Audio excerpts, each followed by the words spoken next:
Hello and welcome. I'm Pip Tomson and you are watching W News, broadcasting live from the Al Arabiya News headquarters. These are our top stories. A ceasefire deal between Israel and Hezbollah is struck as Israel imposes curfew rules forbidding Lebanese people from crossing into the south of the country. The deal, brokered by the US and France, is being seen as a huge achievement in the final months of President Joe Biden's administration. Meanwhile, the UK's Prime Minister says the deal must become a lasting solution in Lebanon, with hopes for a widespread ceasefire in Gaza.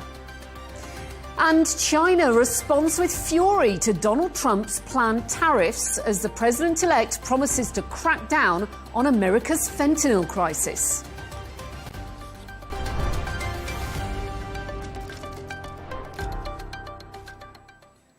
After hours of speculation, a ceasefire deal was finally announced late last night by Israeli Prime Minister Benjamin Netanyahu. Earlier today, residents were starting to make the journey home to southern Lebanon until Israel imposed curfew rules forbidding them to move south. Well, for more on this, I'm joined from Tel Aviv by our correspondent Sarah Coates. Good evening to you, Sarah. First of all, tell me, what has the public reaction been to this ceasefire deal in both Lebanon and Israel? I'm aware of one poll amongst Netanyahu's supporters which suggested that more than 80% opposed it. So are people hopeful that it will at least hold?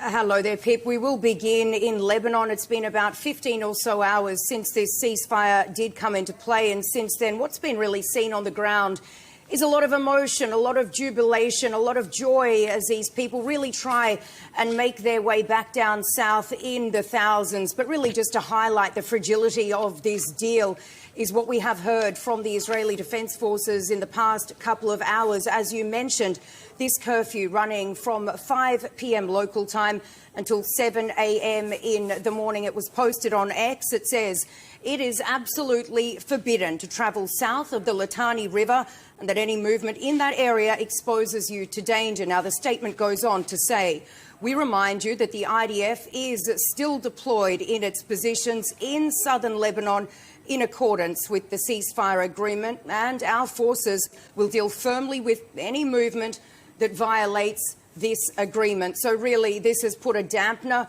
for thousands of people really trying to make their way back home, or to what is left of their home potentially, after months of being displaced. Now, here in Israel, we really aren't seeing the same sort of jubilation, the same sort of joy that is being seen in Lebanon. There is a lot of concern among these, especially northern residents of Israel, that not a lot has been achieved here, that these goals to actually push Hezbollah fighters further north have not been achieved. A lot of these people that have been spoken to say that they don't believe it is safe to go home. While we have been hearing from some of these mayors in the north, and they've been saying this is not a ceasefire deal, it is a surrender deal. Pip. What are the main planks of the agreement? Just remind us, Sarah, and what happens if that deal is broken?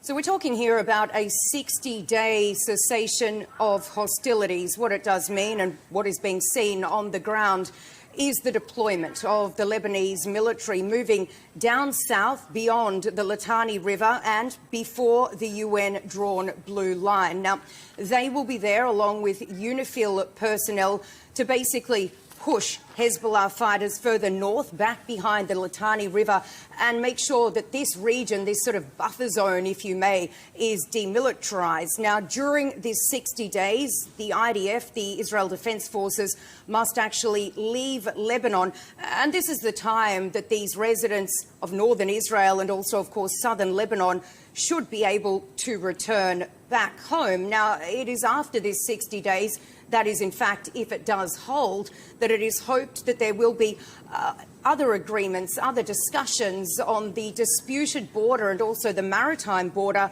between Israel and Lebanon. But once again, this is an extremely fragile ceasefire and things can change at any moment. Is there renewed hope now, Sarah, for a possible ceasefire in Gaza? President Joe Biden, he said he really wants to push for that now.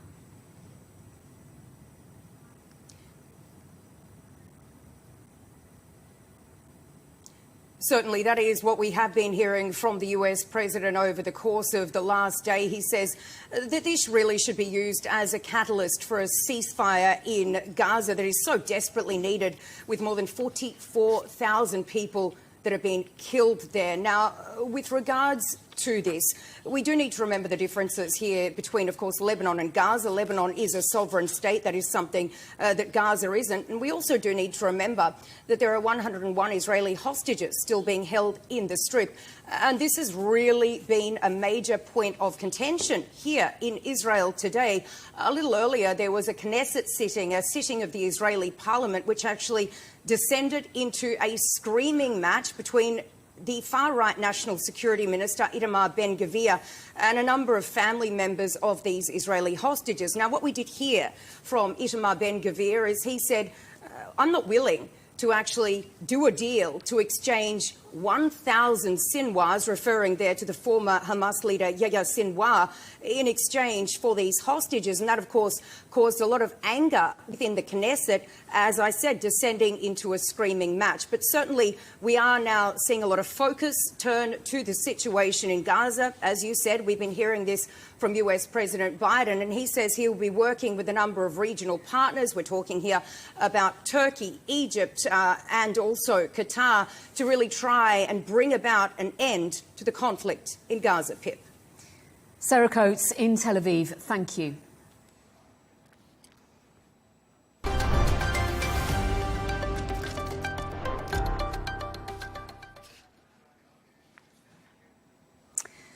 So I want to talk now to a Lebanese political strategist, Diana Menem, who I think can join us. Good evening to you, Diana. I do hope you can hear and see me okay. After 14 months, we finally have a ceasefire in Lebanon. What do you make of this agreement, and do you think it will hold? Good evening, Pippa, to you and to everybody who's watching us. I mean, there are a lot of mixed feelings in Lebanon today, right? So first, there's a huge sense of relief and a lot of hope as people return to their homes and villages. But also there's a huge sense of despair and loss as people find their homes destroyed and discover the extent of the destruction. And as many realize that they have lost livelihoods, properties, family members, only to be used as pawns in a wider regional war. Remember also that in 24 years, Southerners had to rebuild their homes 3 times, in 2000, 2006, and 2024. They are tired. People are tired, but definitely there's a sense of relief, as I mentioned earlier. While Hezbollah is trying to claim victory, like it did in 2006, insisting that the role of the resistance remains pertinent, insisting that if it were not for Hezbollah, then the Israelis would have done much more. Many Lebanese tend to think otherwise and are asking a lot of questions, sometimes behind closed doors. But the people are asking, why did this happen? Why did Hezbollah drag us into this war? And there's a realization that Hezbollah's premise for deterrence, its claim that it can protect Lebanon and the Lebanese, and its banking on the axis of resistance have all been wrong strategic choices that have not only failed to protect the country, but also dragged us into the war. So, Diana, there's clearly anger and frustration on all sides. Absolutely. There is a deal now that is supposed to last for 60 days. Do you see any reason why it won't go on longer than that? I mean, there's a lot of uncertainty regarding the deal. There are a lot of question marks. Particularly, I think the most salient point will be the US-Israeli agreement on the margins of the deal. There's a lot of uncertainty around that. There's a lot of room for interpretation. And we've seen already today, the Israelis have repeatedly said that they would be basically targeting anything and anyone that comes close to the areas where the Israeli army is still located in south of Lebanon. I believe that there are a lot of gray zones. There's a lot of room for misinterpretation.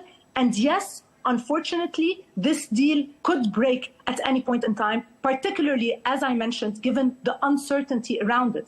Now, also, we must note that on the Lebanese end, I mean, today, the Lebanese Prime Minister and the Speaker of the Parliament have both addressed the Lebanese, and none of them have talked about the deal. None of them have discussed the details of the deal. So, yes, there are a lot of gray areas, a lot of room for interpretation, and we can only hope that this is sustainable.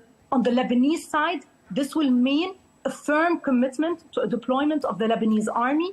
It will mean a firm commitment to basically the implementation of 1701, to closing of the Lebanese porous borders. We're going to have to wait and see how this will evolve and how things will turn out. Diana, what is the Lebanon that you want to see in the future? I mean, enormous challenges ahead in terms of restoring economic stability, in terms of rebuilding. What is the Lebanon that you want to see going forward? Indeed, there are many risks in the upcoming period in the country. First of all, there's a risk that the reconstruction effort will not be up to par, will not be up to the expectations of the Lebanese. There are a lot of question marks around who is going to help the Lebanese rebuild, particularly that the country has been suffering from an economic crisis for a very long time and is unable to pull off the reconstruction effort on its own.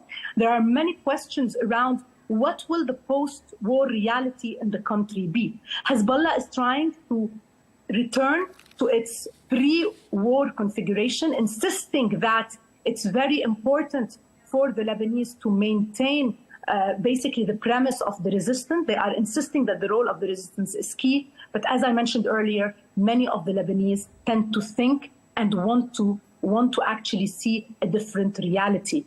We have been suffering from endless wars for the past 50 years. Today, many of us think it's time for us to stop these endless wars. It's time for us to actually build a state that can have exclusive control over its arms, a state that can deploy a defense policy that is exclusively controlled by state institutions, that can actually rely on a firm diplomacy, on a Lebanese army that is adequately supported and, most importantly, adequately supported politically, and that can actually rely on state institutions. The premise that Hezbollah can protect this country has failed. We need to create a different reality in this country, a reality where the state and its institutions are the sole entities responsible for protecting the Lebanese. Diana Menem, Lebanese political strategist, really appreciate your thoughts this evening. Thank you very much.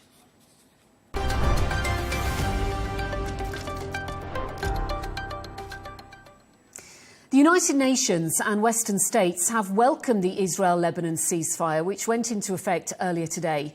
US President Joe Biden, in a hastily arranged address in the White House's Rose Garden, praised the American-brokered deal, holding out hope that it brings the region closer to peace.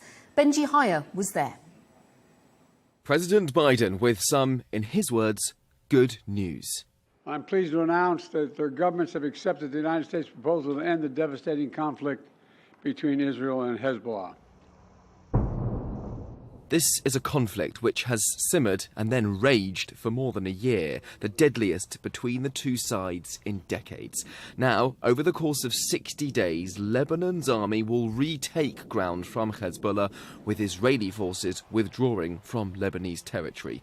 The deal's designed to be permanent, to allow civilians to return safely to their border towns. That is, if the truce holds. If Hezbollah or anyone else breaks the deal and poses a direct threat to Israel, then Israel retains the right to self-defense, consistent with international law, just like any country when facing a terrorist group pledged to that country's destruction.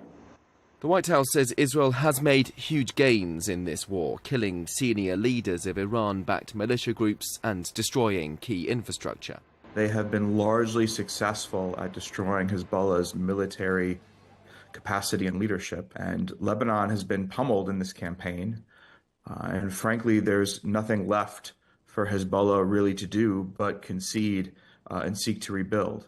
But President Biden argues neither party can win long-term security on the battlefield alone. We, along with France and others, will provide the necessary assistance to make sure this deal is implemented fully and effectively. The fighting began after Hezbollah fired rockets into Israel the day after its ally Hamas launched its deadly attack on October 7th last year. Today's ceasefire, the Biden administration hopes, can pave the way for a separate one with Hamas to bring an end to a year of devastation in Gaza. Hamas has a choice to make. Their only way out is to release the hostages, including American citizens, which they hold. In the process, bring an end to the fighting, which would make possible a surge of humanitarian relief. Over the coming days, the United States will make another push with Turkey, Egypt, Qatar, Israel, and others to achieve a ceasefire in Gaza, with the hostages released and the end of the war without Hamas in power. The Middle Eastern conflict erupted during his presidency, and Joe Biden wants to see it end before he leaves office.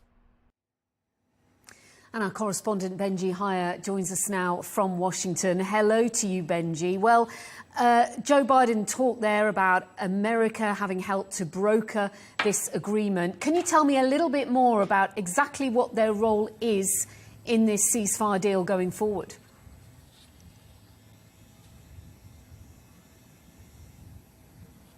Well, you're right. It's almost two parts, because along with the French, they had a responsibility in brokering, and now that the time is for the United States to monitor and try to uphold this deal, this agreement that they hope at least is going to go and last beyond the initial 60 days and could be permanent. Note, this does not mean that the US will be militarily involved, that there'll be American troops on the ground. In fact, in that address that we heard from Joe Biden, he said that he has a commitment to the American people not to put soldiers in combat in this conflict. And so instead, the United States, France, other Western partners as well, quote, will provide the necessary assistance to make sure this deal is implemented fully and effectively. Of course, that is easier said than done. And whilst the United States wants to see Lebanon move into the areas where Hezbollah held that territory, and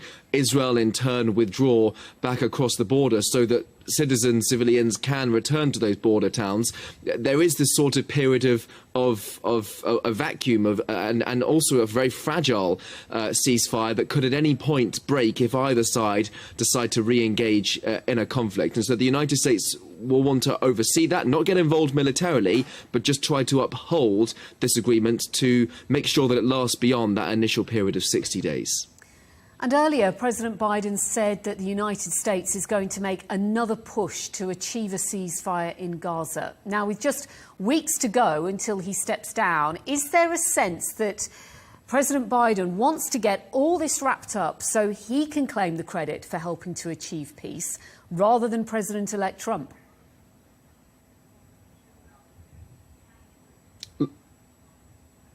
Look, I think so. And whilst the Hezbollah-Israel ceasefire is an achievement, is a victory, obviously, in the words of Joe Biden, it's good news, it comes as a relief, it is still short of a Thanksgiving miracle for the sitting president, because that bigger challenge still awaits, that ceasefire deal with Hamas. Now, the president says that he will work alongside Turkey, Egypt, Israel, of course, Qatar and other Gulf nations to try to achieve that deal before he leaves office. The thinking inside the Biden world is that this one ceasefire with Hezbollah will pave the way for others. In other words, that Hamas will now find itself, because of this deal, slightly isolated, given that it has a shared connection with Hezbollah. Both are funded by Iran and both have the same anti-Israel motivation. But in the eyes of Secretary of State Antony Blinken, if Hamas now sees that cavalry isn't coming and that Hezbollah are not continuing with with their assault against Israel,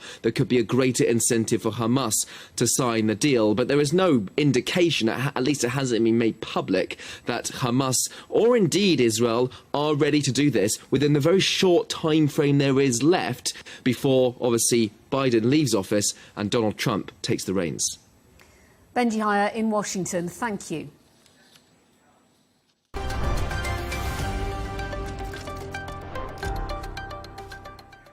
The UK has also responded to the ceasefire between Israel and Lebanon, as leader Keir Starmer says the deal must become a lasting solution, as he calls for immediate progress towards a wider ceasefire in Gaza.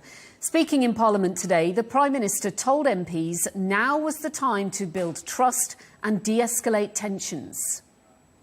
Mr. Speaker, the ceasefire announced in Lebanon is long overdue, but demonstrates that diplomacy can succeed even in the most challenging of circumstances. We must seize this opportunity to build trust, de-escalate tensions and push for a wider ceasefire. Mr. Speaker, the ceasefire announced in Lebanon is long overdue, but demonstrates that diplomacy can succeed even in the most challenging of circumstances. We must seize this opportunity to build trust, de-escalate tensions and push for a wider ceasefire. Well, let's talk a little bit more about this with correspondent Olly Barratt, who joins me from London. Hello to you, Olly. So we saw a little bit there about the UK's reaction to this deal. Keir Starmer speaking at Prime Minister's questions earlier.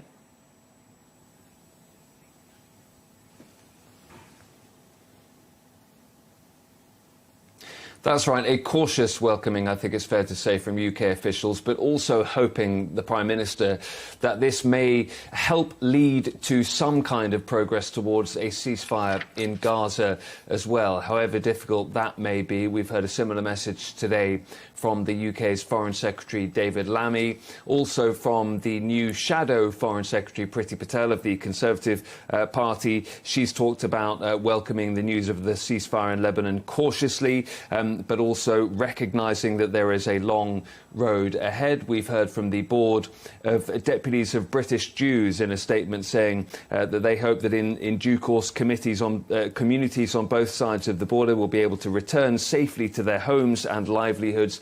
And going on to say this statement, we pray the breakthrough leads quickly to a wider cessation of hostilities in the region. We've also been hearing from British activists and charities and rights organisations saying that they they believe to see a focus continuing on humanitarian issues and the plight of civilians in Lebanon who've been affected since fighting has been going on. Also today, David Lammy, the Foreign Secretary, has been asked about whether this ceasefire, if it persists, will mean that the UK can renew its support and training for the Lebanese army. And David Lammy has said that he would hope to increase that support over this coming period. He was also asked if the UK might contribute more peacekeeping troops to the United Nations peacekeeping force along the blue line between Israel and Lebanon. And David Lammy not wanting to commit to any extra British troop numbers at this point, but saying that he would take that issue away and look at it and potentially discuss it with some of his key allies. He mentioned Italy, for example, as a country that does have a lot of troops contributing to that UN force, and saying that he'd want to discuss it with allies like that before committing any kind of increase in British troop numbers. But he did say today that he wants to make sure that support now for the Lebanese armed forces can increase as a result of the ceasefire announcement. And something a bit separate, Olly, that I did want to just ask you about was the Prime Minister is already facing down calls for another election, despite his party only being in government for, what, just over 4 months?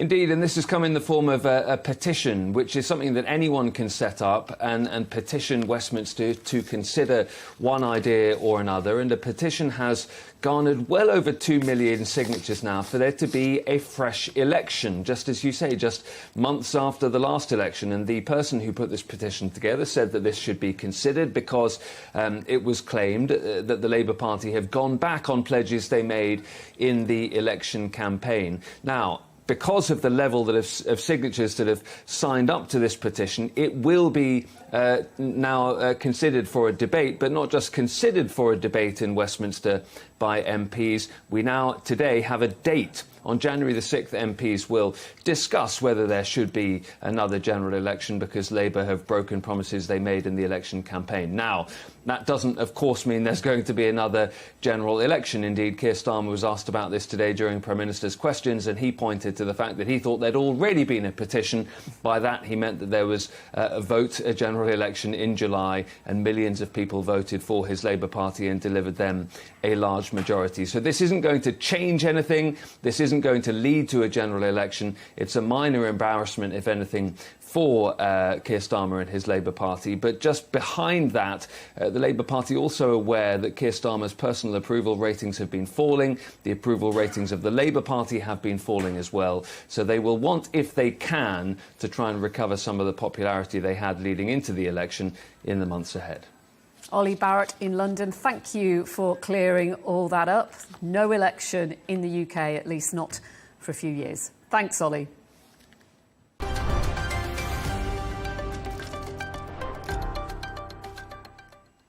Let's take a look at some of the other stories making headlines today. A British mother who kept her baby daughter hidden in a drawer for the first 3 years of her life has been jailed for 7.5 years for extreme neglect. Her mother admitted 4 charges of child cruelty at Chester Crown Court in England. The judge told her she had starved the little girl of any love and proper affection.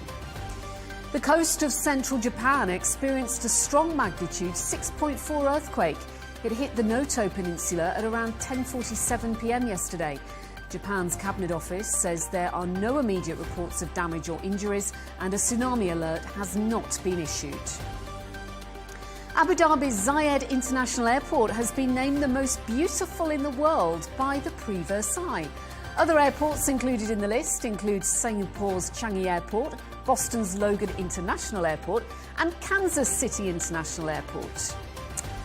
And Euro Millions players in the UK are being urged to check their lottery tickets after a £177 million prize went unclaimed.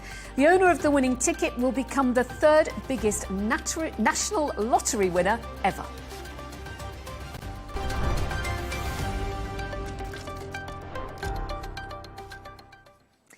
Anger and criticism over Donald Trump's plans to increase tariffs continues today as China warns a trade war will leave no party unscathed. The president-elect has vowed to add 10% on all goods coming into the US from China, and it's thought the new administration is keen to tackle America's fentanyl crisis, which primarily comes from China. Well, to talk about this a little bit more, I'm joined by the assistant editor of The Spectator and host of the Chinese Whispers podcast, Cindy Yu. Great to see you, Cindy. Tell me then, what is China's role in the fentanyl crisis in the US? How are they connected to this? So fentanyl is a synthetic opioid, which means that it can be made by all sorts of combinations of chemicals, and there are all sorts of variations of fentanyl. Before 2019, China was the major exporter of fentanyl, not legally, of course, but in 2019, during Trump's last presidency, China cracked down on that export. So now what it does is actually its companies export fentanyl precursors, which are the chemical components that go into creating the final product. Those components are taken to Mexico, where they are processed and enter the US from there. So China's not the major exporter of fentanyl anymore, but its precursors have proven very hard to crack down on in the year since 2019. So how has the Chinese government reacted to this news? And as you say, they're not the biggest exporter anyway now, but Trump is targeting them. Yeah, it's been one of the biggest, thorns in the US-China relationship in the last few years. It's something that has come up again and again with the Biden administration as well. And actually, in the last year, if you speak to people in the administration, they do say that China has made some goodwill gestures when it comes to trying to crack down on these chemical components. But the question is, it's quite a difficult thing to do because you're kind of essentially whack-a-moling various labs who create all sorts of different variations of these things. So regulation is constantly trying to catch up with the latest variation. And then on the other hand, China knows that this is something that is sticking in its US-China relations. So it also tries to use that as leverage. So it's also, at least with the Biden administration, basically saying, if you give us something, maybe we'll do a bit more. Trump coming in now means that, if tariffs are the hard bargain, the stick, if you like, instead of the carrot approach, we'll now see what China does. But I think there's a question of political will, whether or not there is political will, but also capability. As I say, it's a whack-a-mole process. And do you think it is fentanyl behind Donald Trump targeting China with these tariffs, or is it actually a bit of a smokescreen? Yeah, it's definitely not just fentanyl, because if it was just fentanyl, then I think a lot of Trump's rhetoric from his first presidency and from the campaign trail would sound a bit different. But I think Trump fundamentally believes that a trade deficit where, the US trade imports more from China than it exports is a bad thing, because he doesn't believe in this kind of idea of mutual trade. He thinks that America should have surpluses with all its trading partners. And so the size of China's surplus with the US is clearly the big target here. And that's why also we see Mexico and Canada being targeted in his latest intervention, if you like, on Truth Social, his social media platform, basically saying that he'll be putting on 25% tariffs on Mexico and on Canada, not because they are necessarily sources of fentanyl, or Canada certainly isn't, but more because these countries now also have increasingly large surpluses with the US as well. So clearly for Trump, he just wants to get on top, and he goes into a negotiation with the threat, with the leverage already there, and then he'll ease off as the partners try to basically give him something in return. It's very transactional. Cindy Yu from The Spectator, great to talk to you. Thanks so much.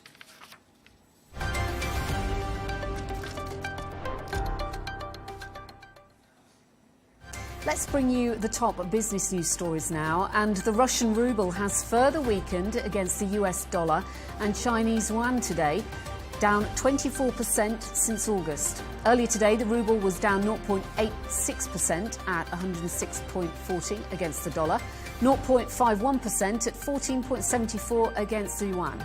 That's the lowest level since March 2022, when Russia invaded Ukraine.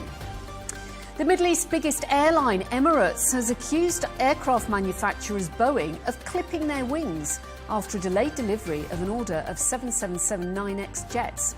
Week-long strikes within the Boeing factory have contributed to the wait. Emirates President Tim Clark told reporters he hoped the problem would be solved over the next few months. The FA has launched an investigation into suspended Premier League referee David Coote. Coote is accused of discussing yellow carding Leeds United player Ajan Alioski the day before he did so during a match against West Bromwich in October 2019. Mr. Coote says he strongly refutes the false and defamatory allegations. And also in sport, England cricket captain Ben Stokes has taken himself out of the Indian Premier League auction, choosing to prioritise his England career. The all-rounder now risks being banned from the tournament for the next 2 seasons under new competition rules. Stokes told reporters he wants to prolong his career in cricket as long as possible and to wear the England shirt for as long as he can.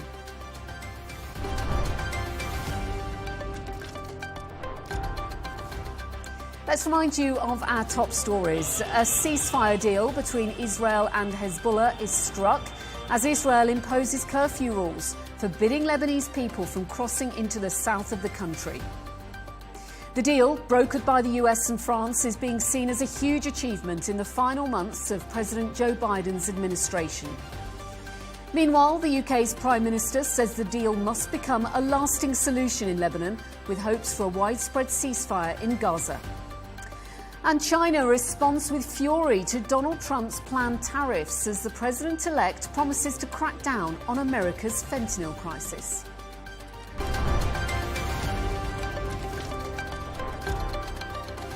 That's just about it from us on W News. Thank you for your company. Coming up next, a special interview with Dmitry Medvedev, the Deputy Chairman of the Security Council of Russia, followed by Hadley Gamble's exclusive conversation with the Egyptian billionaire Naguib Sawiris. And join Tom Burges Watson for GNT at 14:30 Eastern Time, so plenty more to come. Thanks for joining us, though. A very good night to you.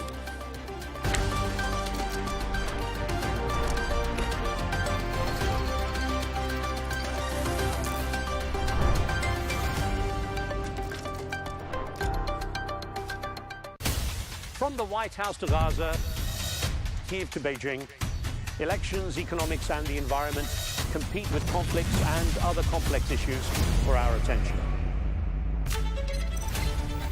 In an age of fake news, deepfake and artificial intelligence, they've got to have a vote and a say.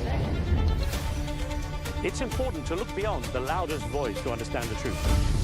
From newsmakers to groundbreakers, my campaign is going very well. Presidents, prime ministers, princes and peacemakers, and cultural tastemakers. As Arabs, as Middle Eastern, we're too emotional. Join me on the Riz Khan Show for empowering conversation.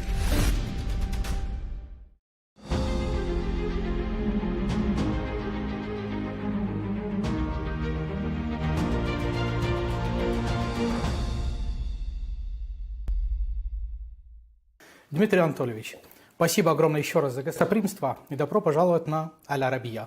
Давайте сразу с вами начинаем с таким вопросом. Украина начала использовать дальнобойные оружие, ракеты на территории России.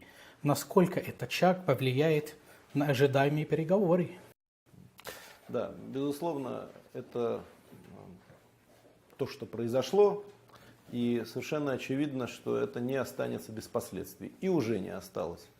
В вчерашнем заявлении президент нашей страны Владимир Владимирович Путин об этом прямо сказал, что Украина нанесла удар с использованием ракет, произведенных Соединенными Штатами Америки и целым рядом европейских стран, по территории Российской Федерации в рамках тех границ, которые они сами признают. При том, что, естественно, наши границы зафиксированы в нашей Конституции, и мы их рассматриваем иначе. Тем не менее, это все равно меняет ход боестолкновений и того, что происходит, поскольку свидетельствует о том, что блок НАТО и Вашингтон, и другие участники этого альянса, по сути, включились уже не в гибридную, а в полноценную войну против нашей страны. И это не останется без последствий. Это касается, естественно, и переговоров, о которых вы сказали, но до которых еще очень далеко, а подобные события их только отдаляют. Значит, но это касается и общей ситуации.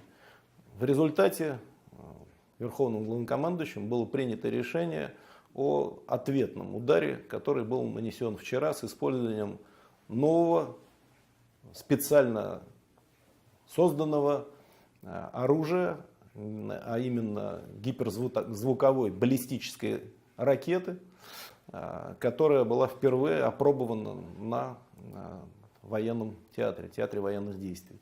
Значит, и это, естественно, также меняет ход специальной военной операции.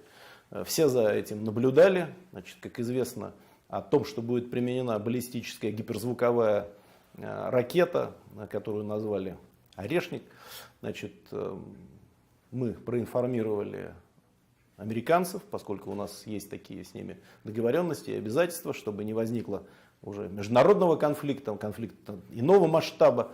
Вот. Но, тем не менее, имея в виду то, что случилось, это, безусловно, переводит конфликт в стадию гораздо более напряженную. Это эскалация конфликта. Хочу вас спрашивать однозначно объем ответа России после таких ударов, да, как вчерашний. Настолько будет зависеть от степени разрушений или ракета такого типа, она вообще красной линии для Москвы? удары озвучали. Да, значит, очевидно абсолютно, что любые удары являются неприемлемыми. Любые удары будут пресекаться. И, собственно, об этом также вчера сказал президент нашей страны, о том, что в ходе ударов, которые были нанесены с использованием американских ракет «Атакмс» по Брянской области, эти ракеты были поражены и своей цели не достигли. Вот. Но, вне всякого сомнения, уже все, что происходит, это переход за любые красные линии. И, собственно, именно поэтому произошло то, что произошло.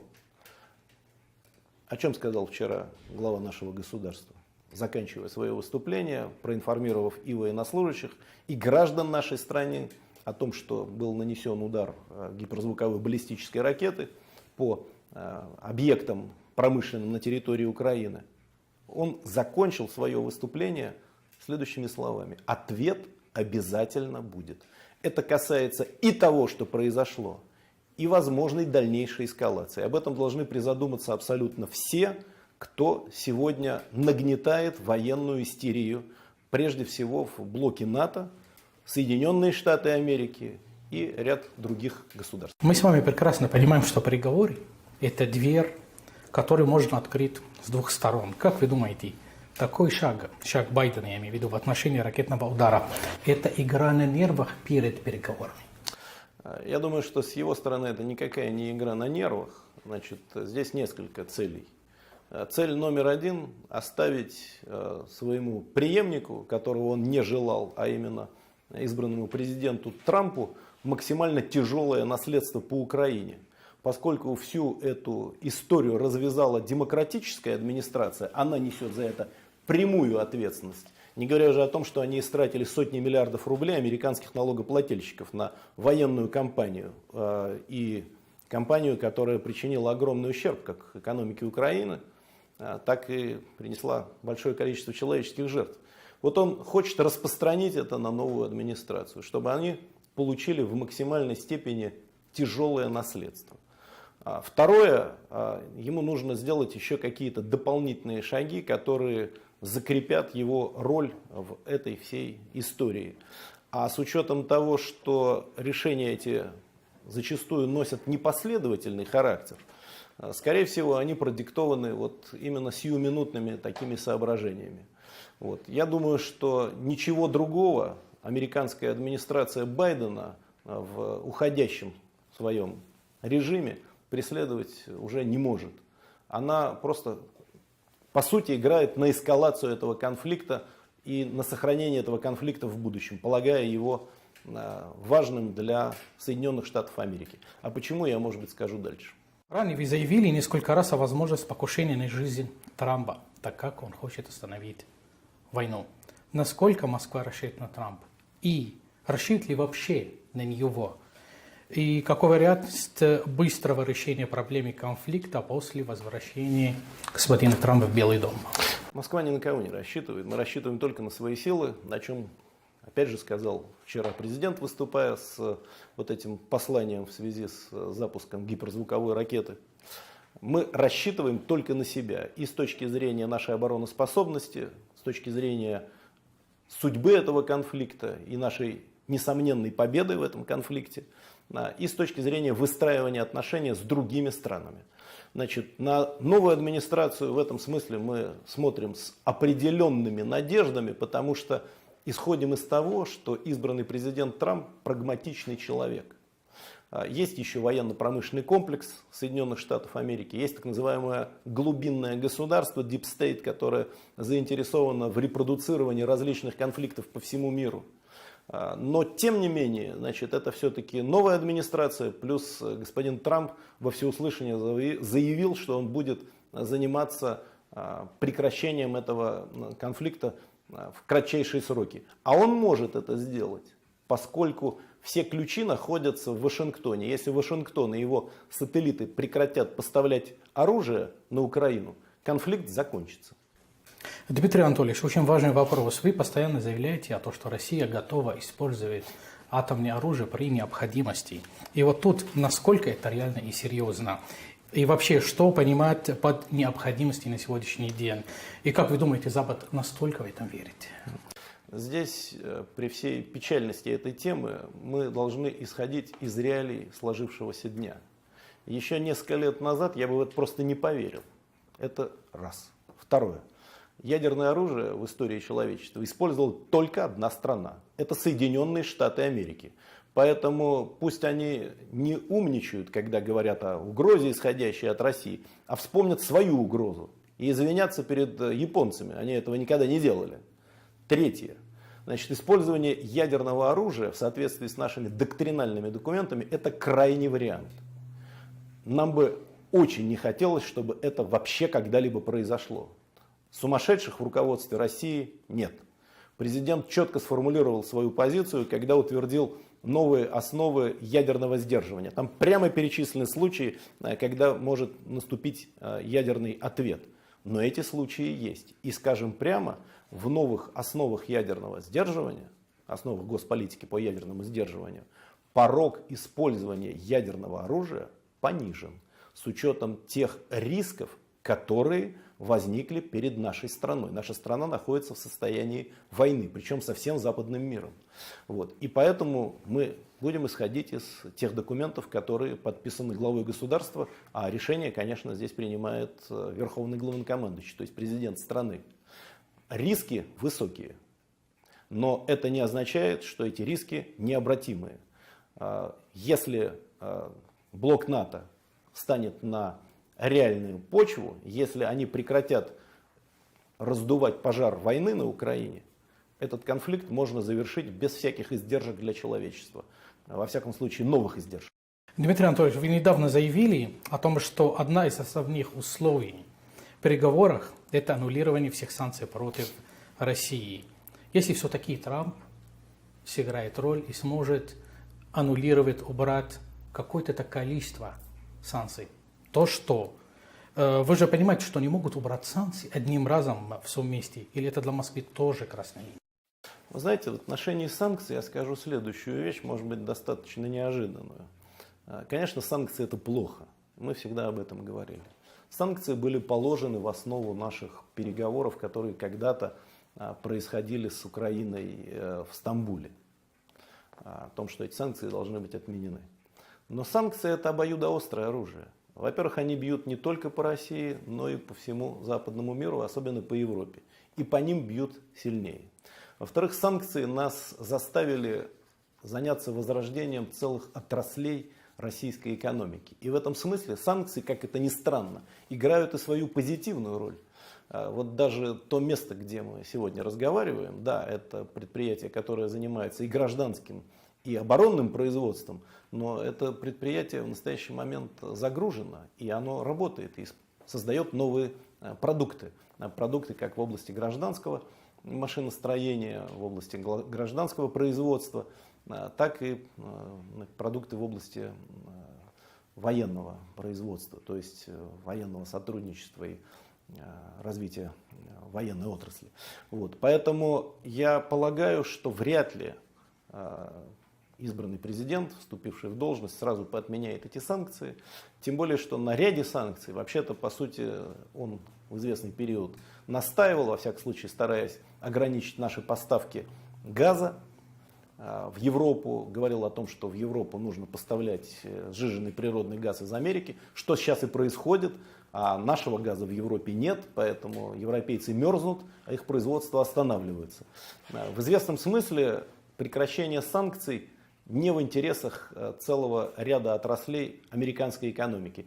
Какими он будет руководствоваться соображениями, я не знаю. Но это действительно необходимо сделать просто для того, чтобы восстановить нормальное экономическое сотрудничество.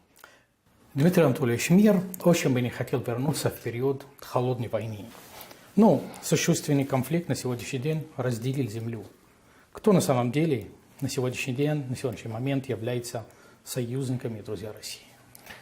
Нашими союзниками, нашими друзьями являются те, кто не заявил о том, что Россия наш противник.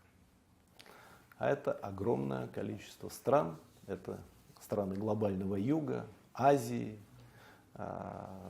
арабские страны, и очень много других стран.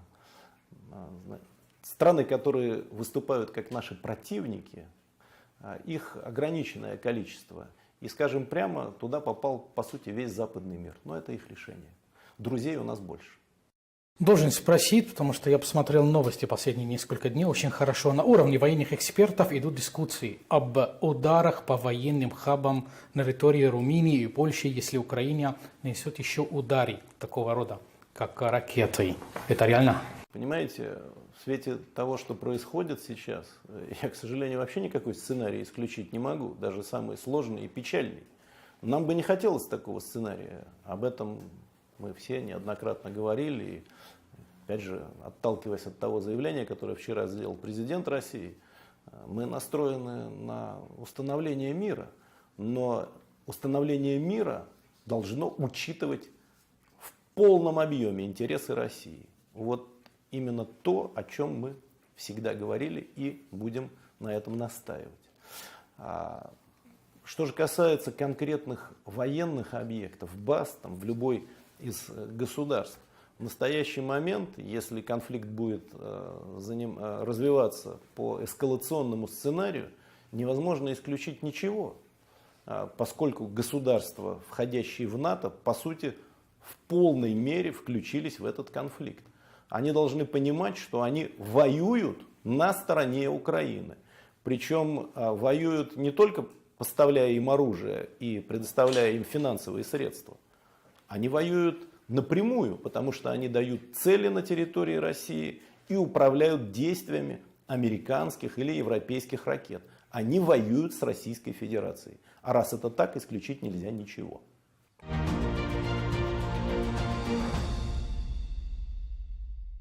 At Arabiya News, we go beyond the headlines. From the latest breaking news to in-depth coverage of global events. We're not bought or sold. Nobody owns us. The loss of life, the destruction of property. The conflicts are such a terrible thing. Context and analysis to help you see the full picture. The world is in a very dangerous place. Join us on Arabiya News. It's very impressive. Where knowledge meets perspective.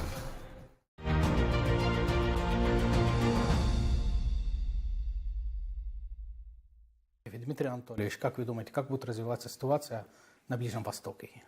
Ближний Восток – это еще одна нынешняя горячая точка на планете, которая возникла давно и, к сожалению, где совсем не видно просветов на протяжении десятилетий. Я имею в виду, естественно, палестино-израильский конфликт. Вы знаете позицию Российской Федерации. Мы всегда исходили за неуклонное и полное исполнение основополагающих конвенций Организации Объединенных Наций, конвенции 1947 года и ряда последующих конвенций о создании двух государств и их мирном сосуществовании.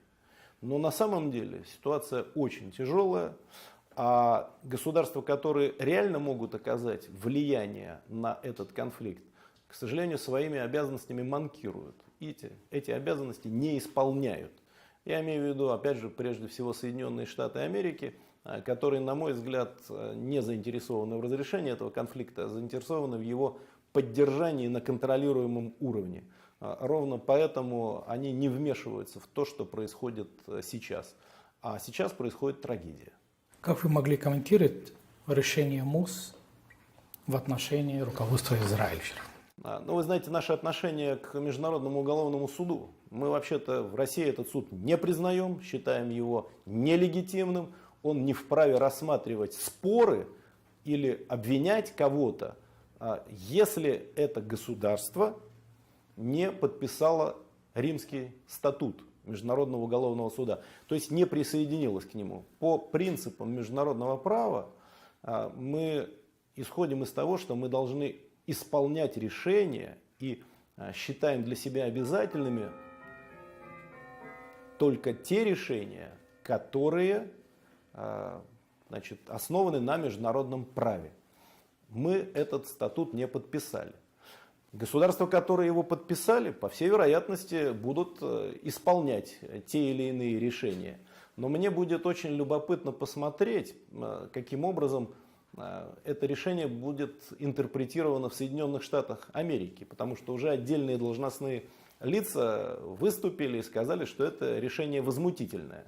По отношению к другим решениям Международного уголовного суда я что-то таких реплик из Вашингтона не слышал, а здесь они уже отметились. Поэтому вот наше отношение к решению МУС именно следующее. МУС мы не признаем, но с интересом наблюдаем за тем, каким образом это решение будет интерпретировано в Европе, а самое главное в Соединенных Штатах Америки. Дмитрий Анатольевич, как вы бы оценили отношения между Россией и Саудовской Аравией и с арабским миром в целом? Ну, между Россией и Саудовской Аравией очень добрые, дружественные отношения, и мы рассчитываем, что так было, так есть и так будет. Об этом свидетельствует, кстати, и диалог на высшем уровне. Совсем недавно состоялся телефонный разговор между президентом нашей страны Владимиром Путиным и наследным принцем и премьер-министром Саудовской Аравии Мухаммедом бен Сальманом Аль-Саудом. И регулярный контакт между лидерами стран, он, безусловно, должен поддерживаться на необходимом уровне. Мы ценим и наши взаимоотношения на энергетическом треке. Я имею в виду вот все наши консультации, которые у нас ведутся по нефтяной проблематике. И мне кажется, это позволяет сохранять в целом стабильность на нефтяном рынке. Это достаточно важно для всей планеты. Но и у нас развиваются отношения по самому разному кругу других вопросов, как экономических, так и культурных. Так что мы весьма позитивно относимся к отношениям с Саудовской Аравией, как и с другими странами арабского мира. Потому что исторически между Советским Союзом когда-то и Российской Федерацией, как правопреемницей Советского Союза, всегда между нашими странами, между арабским миром в целом и нашей страной существовали добрые, дружеские отношения, по сути. Мы много помогали в определенный период целому ряду стран просто развиваться. Исходим из того, что и дальше так будет. Не видим здесь никаких препятствий. Как раз в арабском мире живут наши друзья.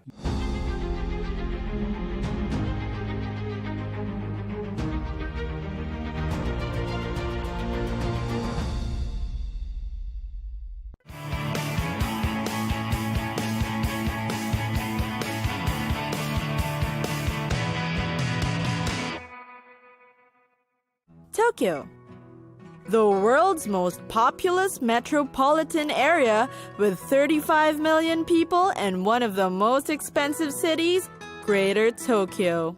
For its crowded places and high cost of living, what makes Tokyo worth the visit? The city is teeming with history, culture, and sights. One of the most popular is the Hachiko statue, a tribute to the dog loyal to his master. Hachiko, who died of a heart infection in 1935, is regarded a national celebrity and has a bronze statue of him outside Shibuya Station in his honor. A lesser-known Disneyland also lies in Tokyo. It first opened in 1983 and would see over 13 million visitors per year, making it the third most popular theme park in the world. Also find the animation studio of Studio Ghibli Inc., often referred to as the Japanese Disney. The studio's Oscar-winning feature Spirited Away is the highest-grossing film in Japanese history. Another frequently visited site is the Imperial Palace. The palace became the official imperial residence in 1869. It remains the main residence of Japanese Emperor Akihito. For historic Shinto sites, most recommended is the Meiji Shrine in Shibuya. Shinto is Japan's dominant religion. It means the worship of the deities of heaven and earth. The Meiji Shrine is the most highly regarded of all and is an immaculate example of Japan's impressive architecture. Sporting events are also popular in Japan. The Tokyo Dome is a 55,000-seater all-weather multi-purpose home of Japan's most famous team, the Tokyo Tomiuri Giants. All over the world, Japanese food is very popular. Japanese fare is favored by many because of their incredible cooking and attention to precision and preparation. The place keeps their menu simple and delicious and is visited again and again because of its classic tonkatsu, cutlets of tender breaded pork slow-cooked to perfection. When it comes to shopping, many visit Tokyo for its haven of electronics and gadgets. For Japanese fashion, visit the hip, edgier Harajuku district. Here, you'll bump into younger individuals cosplaying or adults dressed in very clean minimalist styles.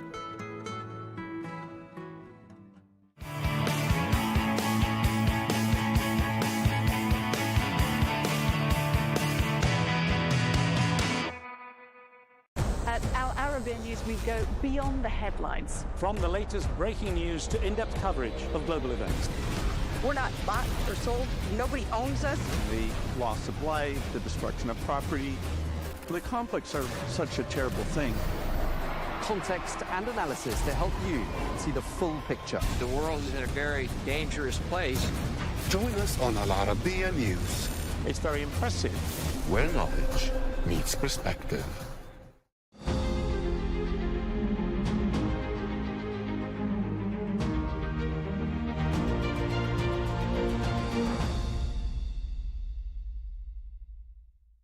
Naguib Sawiris, thank you so much for joining Al Arabiya. Always a pleasure, Had. I want to get a sense of where Naguib sees the world today. I think the world is in a very dangerous mode because of the rise of new dictators in different jurisdictions who have consolidated power in one person. That includes the US, by the way, what's upcoming. And when there is a lack of accountability or a lack of, I don't know how the Senate and the Congress will deal in America with the new president. Do you see him as a dictator, Donald Trump? He's the democratic form of dictator. Yes, I see him as a dictator. I mean, this is what he would love to have. So now if he has the Senate and the Congress, we're going to see, but the Chinese president is a dictator. The Indian prime minister is a dictator, in my opinion. There is lots of other dictators in our region. So the world is being trapped through these individuals now that are shaping world destiny. Putin is a dictator. So all these powerful dictators, because of their countries, can do something crazy or stupid, and we end up now Russia is sending ballistic rockets to Ukraine. So if we're going to escalate, I mean, it could end up very, very badly. You don't control these individuals. If they give an order, because they are dictators, so the people around them just do what they tell them. Yeah. You're not risk averse when it comes to working in countries under essentially dictatorships. You've worked in North Korea, you've worked elsewhere, the opportunities. No, I don't try to mix my political views with my business, But I have a passion to go places where I have a soft spot for, like I feel like I want to do something which will be remembered. I would go to a country that nobody wants to go because I want to build something that has never been built before. So when I'm not there after many years and I die, they say, well, there was this Egyptian investor, he came here, he promised he will do 1, 2, 3, and he did 1, 2, 3, 4, and 5, and did something great. So I get well remembered. And But you don't shy away. No, I never shy away. You see, I fear nothing or nobody and except God. So people think sometimes I'm crazy, and I try to explain to them it's not being brave. It's about my faith. I believe God is on my side, so nobody can stand in my way.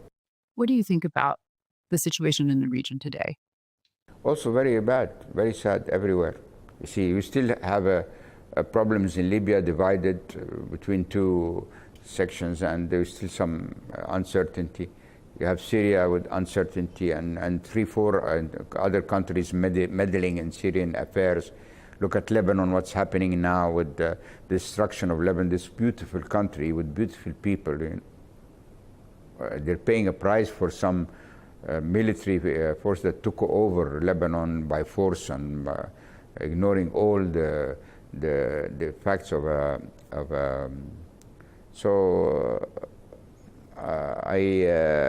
Sudan, a disaster. The two fractions are having a war where they know no one will win. So they'll keep just breaking down, destroying, and who's paying the price? The civilian people who are now 18 million stranded. There's hunger threats, and one party is also very, how can I say, very stubborn. You're invested in Sudan, right? Yes. Yeah. No, you name it, wherever there are problems, you find me there. There you are. There you are. Tell me this, when you take a step back and think about the media landscape, for example, Comcast has decided to offload CNBC, MSNBC, several of the brands that were under their umbrella. They've moved away from cable, in a sense. How do you see this all evolving? You see, media is a very difficult business. Very difficult to make money in media. Usually, you guys, you take your salaries, you take your bonuses, we pay for cost and everything. When it comes to income, now what is the income? Advertising is coming totally down. Social media now is taking over. So, no income. For Comcast, the original idea was to buy content. So they thought this is content. Now they see that it has changed completely. With Peacock, yes, exactly. So, I see it's difficult to stay ahead in that. I see that media will lose influence. Digital, social media will take over. So whoever didn't do the shift is going to suffer. You know. So in the interest in purchasing legacy assets like CNBC or MSNBC? No. They're dying assets. Yeah. And also because we started a platform here, a digital platform for the young people, the young millennials, you know, the people who want to understand how to become an entrepreneur, how to be able to get money if you're from venture capitalists, you know, how to advance, what are the main exciting new areas in business, you know. So all these other traditional stations, they're still with the stock exchange and the reviews of the companies and like that, you know, they're not interactive. They haven't evolved. Walk me through this one. When you see tweets from Elon Musk, perhaps jokingly suggesting he might purchase MSNBC, do you see that happening? I don't know, but he's not been known. I mean, I thought when he bought Twitter that this was a very bad investment, you know. And look what he's done, you know. So you never know. I mean, look, the guy is a genius. And if you don't like him, then there's something wrong about you, not about him. Do you think it's worrying, the relationship he has, the bromance he has with Donald Trump? Or was it inevitable? No, it's actually interesting to show you how we can turn tables. You see, we capitalists or entrepreneurs, we also like people to understand our value. So when you go against us, okay, you have to be prepared for a fight, see, because we are more imaginative. What's an entrepreneur? He has an imagination, he has fantasy, but he has also the might of persistence. So you want to go to war against someone like us? Be my guest, you know. Him or me or anyone else. You're based at least part of the time here in Dubai. You've grown your business here. Where are the opportunities that you see? Dubai and Abu Dhabi and the Emirates, you smell the money in the air. You see, I mean, opportunities are immense here. And tell me why. Because there is no interference. If you're an honest businessman and you have a good idea and you have a plan and you'll obey by the rules, you're so welcomed here. The ease of doing business, the ease of traveling in and out, the ease of administrative issues. There's no place in the world like here, you know. And I believe Saudi Arabia is going in the right way, and they will achieve what these people are here, but they need to be faster because people here will not stop advancing. You know, the rulers here, they wake up in the morning with one thought only: what can we do better for our people? and for our guests or for our, see? So, and they sit and they come up with a new idea, with a new action, and then they execute. Where else? You know, most other countries, people are entangled in their routine meetings with some ambassador or some visitors or some crisis in the region or this and that. Here, nothing is stopping the progress, you know. Where else would you invest? Because you're always looking for new opportunities. What's interesting to you? Would you put money in a place, for example, like Russia? No, I will not put money in Russia because I'm standing with Ukraine, clearly. You see, I think what Putin should have done is he should have told them, look, guys, don't go into NATO because we believe this is a security threat to ourselves, you know. And if you go, I will come in. I will march in and it will be war. I think the Ukrainians would have taken his words seriously and they would have delayed this issue with the NATO, you know, and we would have prevented the war. But he didn't do that. He just woke up one day and decided, now I'm marching in. Yeah. He says, well, we tried and this. No, he didn't put it in a clarity like that. It's like, okay, because he has to acknowledge the fact that it's Ukraine's right to decide who they want to join and what they want to do. So he had to put a very serious message first. What was he worried about? That they will make defenses and prepare? And like that. You see, he tried to invade Kiev in the first weeks of the war, and before the whole world helped Ukraine, and they stood strong because it was their national honor, you know. So I would not do that. I will never. Put money then in Ukraine? Yes, of course. What looks interesting to you there? Because they need investment in every sector. Yeah. Everything. Energy, infrastructure. Everything. There's everything there. Hospitality, hotels, you know, there's a lot of mining, still many mining opportunities now, and with all this. So is it more interesting to look at a place like Ukraine than Western Europe?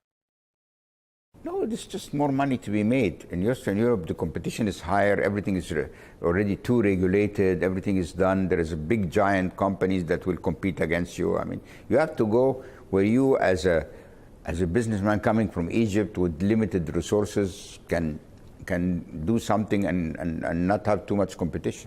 Do you worry about the future of Europe? Yes, I worry. I criticize this Brexit departure of the UK. I mean, what's one of the most stupidest decisions in the history of mankind? They were part of Europe. They're a necessary part of Europe because also Europe has the same enemies, has the same challenges. What the hell did they go out like that? They lost all the investors from other countries. They lost their manpower. Now when you go in restaurants or they tell you, sorry, we have to work only a few days because we can't find the manpower. Now you have to get a visa at the airport to export goods. I mean, it is the most... And a decision like that should have been obtained by absolute majority, which means above 70% or above, not by 51%, which means it was the most ridiculous decision ever. You know? Would you invest under a Labour government? No. Or Keir Starmer's government? Why? Because they started on the wrong foot. They started with taxes and taxation and expelling the foreigners by cancelling the... Putting business out of business. Yeah, no. Not a thing. No. And in Europe more generally? I like Greece. Yeah. I like Greece because it's in Europe, but it has some resemblance to our world, you know, and the people are very nice. And I like Italy. I invested in Italy. My biggest investment in my whole career was in Italy, you know. I bought wind for 15 billion euros, you know. I mean, in the history of LBOs or investments, it's the highest from one individual, you know. Tell me this. When you look at what's happening in the market today, you're a huge proponent of gold. Where do you see that headed? You see, we had this question 4 years when you had interview. And everybody thought you were crazy. You know, and where did it go now? It's at 2,700, you know. I mean, I was right because it's based on my experience in the mining industry. New gold mines take 6-7 years to start producing from the day you start exploration, which means that the velocity of new mines coming into production is much slower than the consumption. Coupled with the tensions in the world now, and so the Russians and the Chinese are massing up their gold reserves. Why? because it's a universe currency. They don't want to be hostage to the dollar. Okay? So under this demand is here, it's going very fast, and the offering is very slow. And gold is gold. Yeah. You mentioned hostage to the dollar. How worrying is a Trump administration in your mind, whether it be with regards to the Fed or the Trump tariffs? I think we are going to be entertained in the next 4 years massively, because you will have a disruptor, which is Donald Trump. And if he disrupts in the right areas, like I like his disruption for the administration. Because in America, the bureaucracy and the administration, and mostly fueled by the Democrats. You're not surprised they lost? No, I was not surprised they lost, because look at it, very, very simple. Biden should have left 6 months or a year earlier. She was not the most perfect candidate to be chosen. She was chosen in a hasty manner. She didn't present her case very well at all, in my personal opinion. So they were going to lose anyhow. If they would have put someone like Bill Clinton or that caliber, or George Bush the father, or they would have won if they would characters like that, you know. But they came up with a very bad candidate in the last minute. Yes. Of course they lose. Do you think it was the woke? Because Donald Trump would have had a lot of people who don't like him. So this would have worked for them, you know. The woke narrative, that we have to be politically correct. Do you think that that is over? She should have woke up, you know. Not she was in another planet. I mean, I was looking at her and thinking, oh my God, that's imagine this. She would be a president of the United States of America. I mean, America always surprises me with their last candidates. Always, they don't manage to get really the very bad choices at the end. But no, I think you can say things. She had something also working against her. She was there for 4 years. What can she show for? Zero. Yeah. Tell me this. When you think about business and politics, it was once explained to me by a friend of ours, if you have the money, you want the power, and if you have the power, you want the money. Businessmen going into politics, does that work? Very bad idea. You know, I used to admire and love the late Prime Minister of Lebanon, Rafiq Hariri. And I was in a conference here in Dubai, where he attended with Sheikh Mohammed and the others in front, and it was about was a financial conference mixed, you know. So I made a statement, said, why don't you leave the Palestinian problem to the businessmen? We can solve it, you know, instead of the politicians who failed over these years to provide peace. And after I finished, he called me and told me, Naguib, don't do my mistake. Don't go into politics if you're because you're a successful businessman. Don't go into politics. 1 week before he was assassinated. Really? So I took the advice very seriously. I make my opinions. I'm opinionated, you know. I can't sit tight and not say when I see something wrong, especially when it concerns my country, okay? Or when it concerns a country I love, like Lebanon or any other place, you know. But it's a bad idea. Yeah. Speaking of Lebanon, how do you see this playing out for the Lebanese? Because the United States has essentially greenlit everything that Israel's done. I think Israel has done a big mistake in the way they handled this crisis of the terror attack of October 7, you know, because I think when they will sit back and they see they've alienated a lot of the people in the world who have a conscience. You can't kill 42,000 people and feel that we will not sympathize with the Palestinian people, you know, like we sympathize with the victims of October 7. You know, this was a dreadful. But if you don't want me to deny the Holocaust, I cannot deny also, and I hate people who deny the Holocaust. You don't deny that there are 42,000 innocent people died. You didn't get the bad guys. The bad guys, how many of these 42,000 people were Hamas? 14,000 children were in Hamas, so they were not. So you can't prevent the world of feeling sorry for this immense victim. even if you are friendly to Israel, you know. So I believe the American administration has not tried to put some sanity into the situation. Look at now, the hostages are not back. Gaza is totally ruined. 40,000 people died. Now they're destroying in Lebanon, you know. And now they will stop before Hezbollah is finished.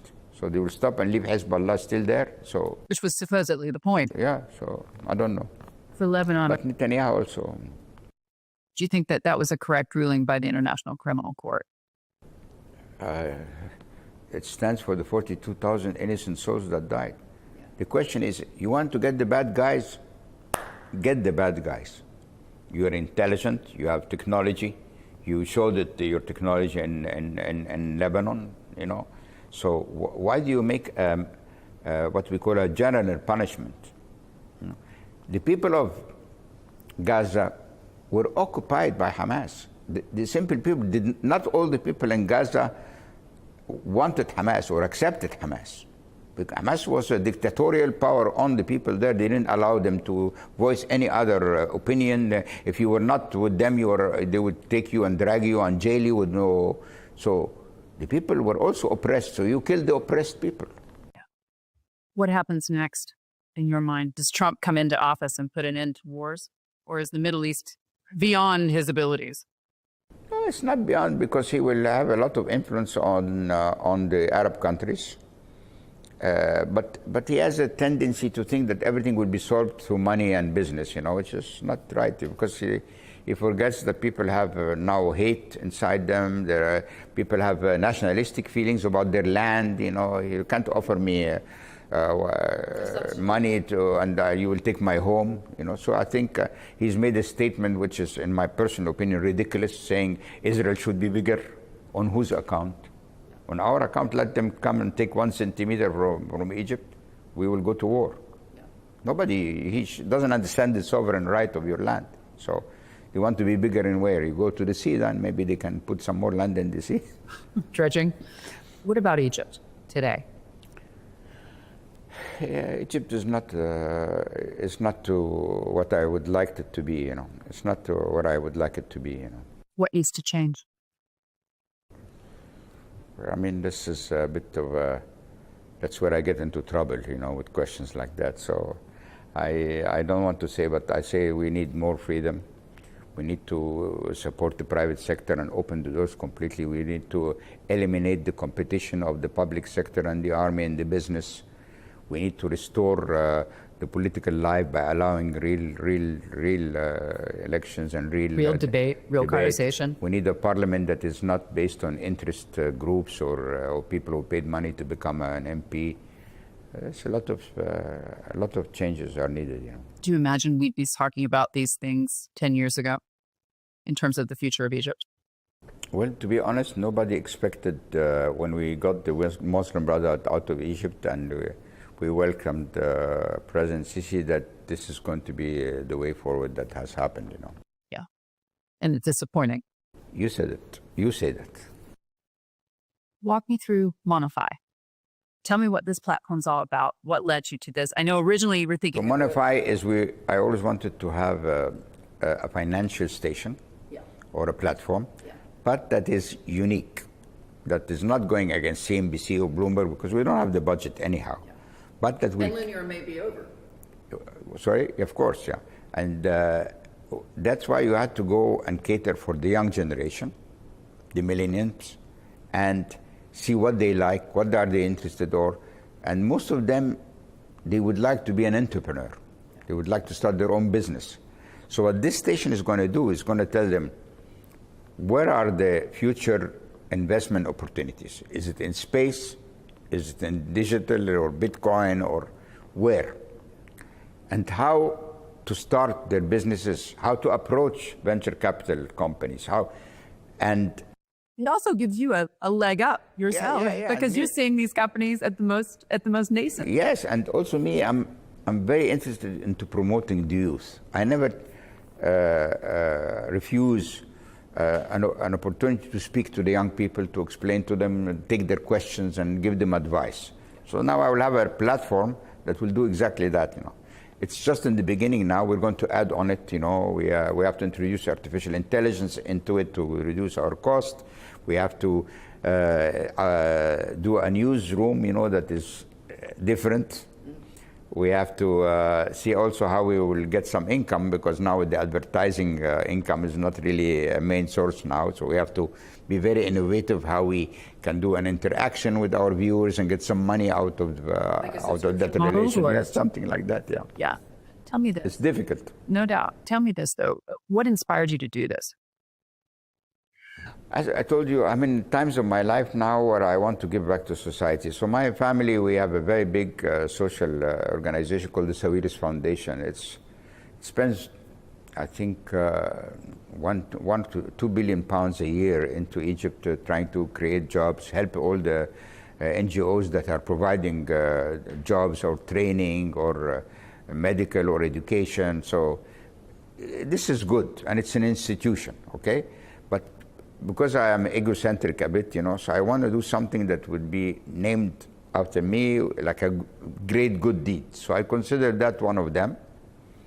In the same thing, I think that the Emirates here, they need a new financial station, because the stock markets here are now booming, yes, especially in Abu Dhabi now with all the restructuring that has, the brilliant restructuring that has happened, you know. So I believe we are in the right spot, and then we're in a place here where ease of doing business is clear. Everything is very easy here, you know. We got our license like that, everything. Yeah. You mentioned AI. When you look at technology today, and of course it's developing rapidly, what in your mind is going to be the challenge there? Because I do so often stories about energy using AI. Yeah, people have talked a lot about that. The challenges are clear. You're going to not need half of your manpower. People will lose their jobs. So what's the plan for these people? Yeah. Okay. The other problem is the misuse. You will have more of now fake news through AI. You will be able to imitate the voice, the look. So whom will we believe when we see now a video in 5 years? Yeah. Is it true? It's not true. How about criminality? I mean, I go ChatGPT. How can I rob a bank? Or you know, how can I open a safe model so and so and so? Imagine if it gives you the answer. Yeah. Yeah. So easy. Everything is going to be easier. Even fraud, corruption, criminality, everything. So it's a very dangerous era we're going to go in, you know. So unless there will be, it will be regulated, yeah, and there will going to be laws that tell you what you can do and what you cannot do. Is that going to require some kind of global understanding, like we had in the internet? Yes, exactly. Early days, exactly. Bill Clinton. Exactly. Yes. Yeah. Yeah. Tell me this. Okay, so beyond AI, beyond the technology of everything, what's exciting to you? Is it the fact that you're actually a DJ? Yeah, you will laugh, but when I DJ, I love music. Yeah. So it's moments. I've seen you dance, yes. Moments of my happiness. Yeah. I love music. And when I DJ, I know I have a good taste in the choice of the music I choose. Yes. And I see the response of people. It just puts me alive. It makes me feel alive, you know. And maybe you don't know, but I never grew over 30 years. I never grew up. So is that your advice? Don't grow up. Don't grow up, because it's stupid to grow up. Yeah. You know, if you keep a young spirit like I think I have, I never grow up, and I don't want to grow up. I prefer to go out with the age group where I stopped growing up, 30s. That's yes, my favorite age group. Love it. Cheers to that. Thank you. Naguib Sawiris, thank you so much for joining Al Arabiya. Thank you, Hadley.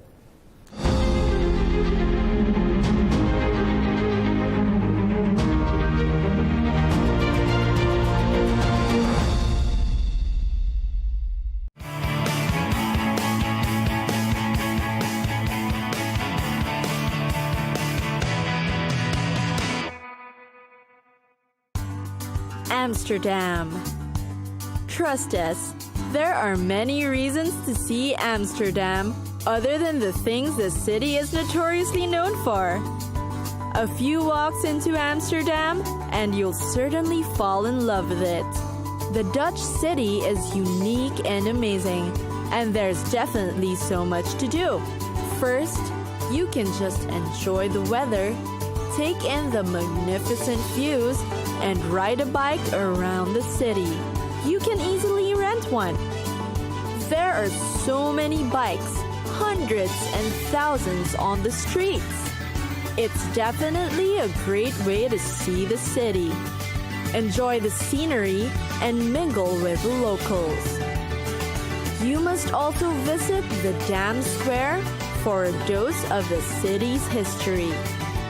You can check out the Royal Palace, the Nieuwe Kerk or New Church, and the National Monument. Aside from seeing the sights, you can also shop or try the local delicacies. One of Amsterdam's specialties are its waffles.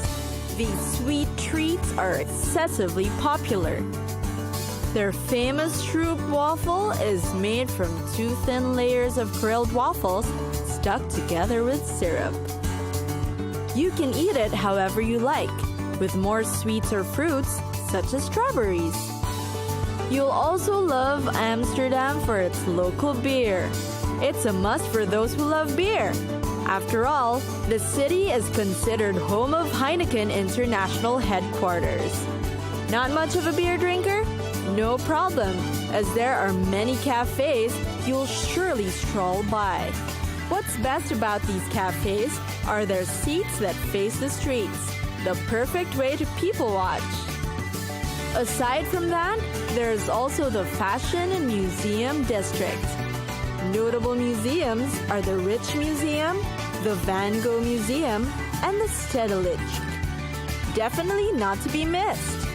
The city is also a place to shop high-end luxury brands. Amsterdam is also known for its great shopping malls, housed in historic buildings, such as an old post office.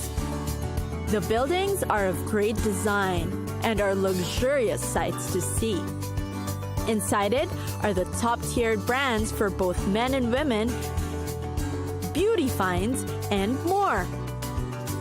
Indeed, the city's got everything you'll need.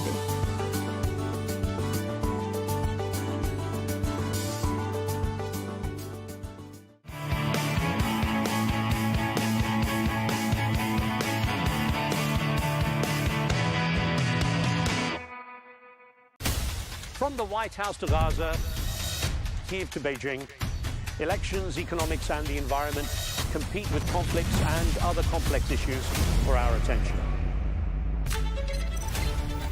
In an age of fake news, deepfake and artificial intelligence, they've got to have a vote and a say. It's important to look beyond the loudest voice to understand the truth. From newsmakers to groundbreakers, my campaign is going very well. Presidents, prime ministers, princes and peacemakers, and cultural tastemakers. As Arabs, as Middle Eastern, we're too emotional. Join me on the Riz Khan Show for empowering conversation.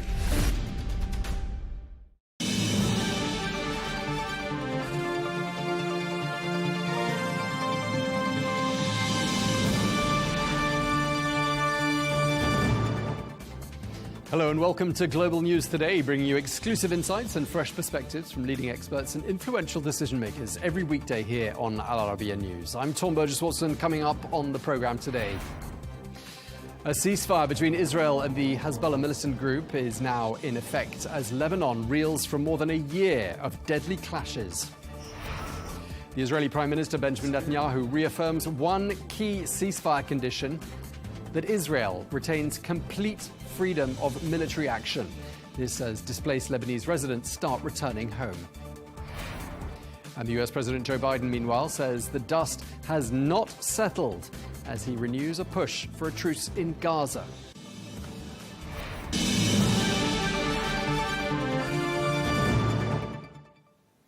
Hello and welcome to the programme. First, after extensive negotiations led by the US envoy Amos Hochstein, Israel and Hezbollah, that's Lebanon's Iran-backed group, have agreed to a 60-day ceasefire, bringing to an end more than a year of conflict.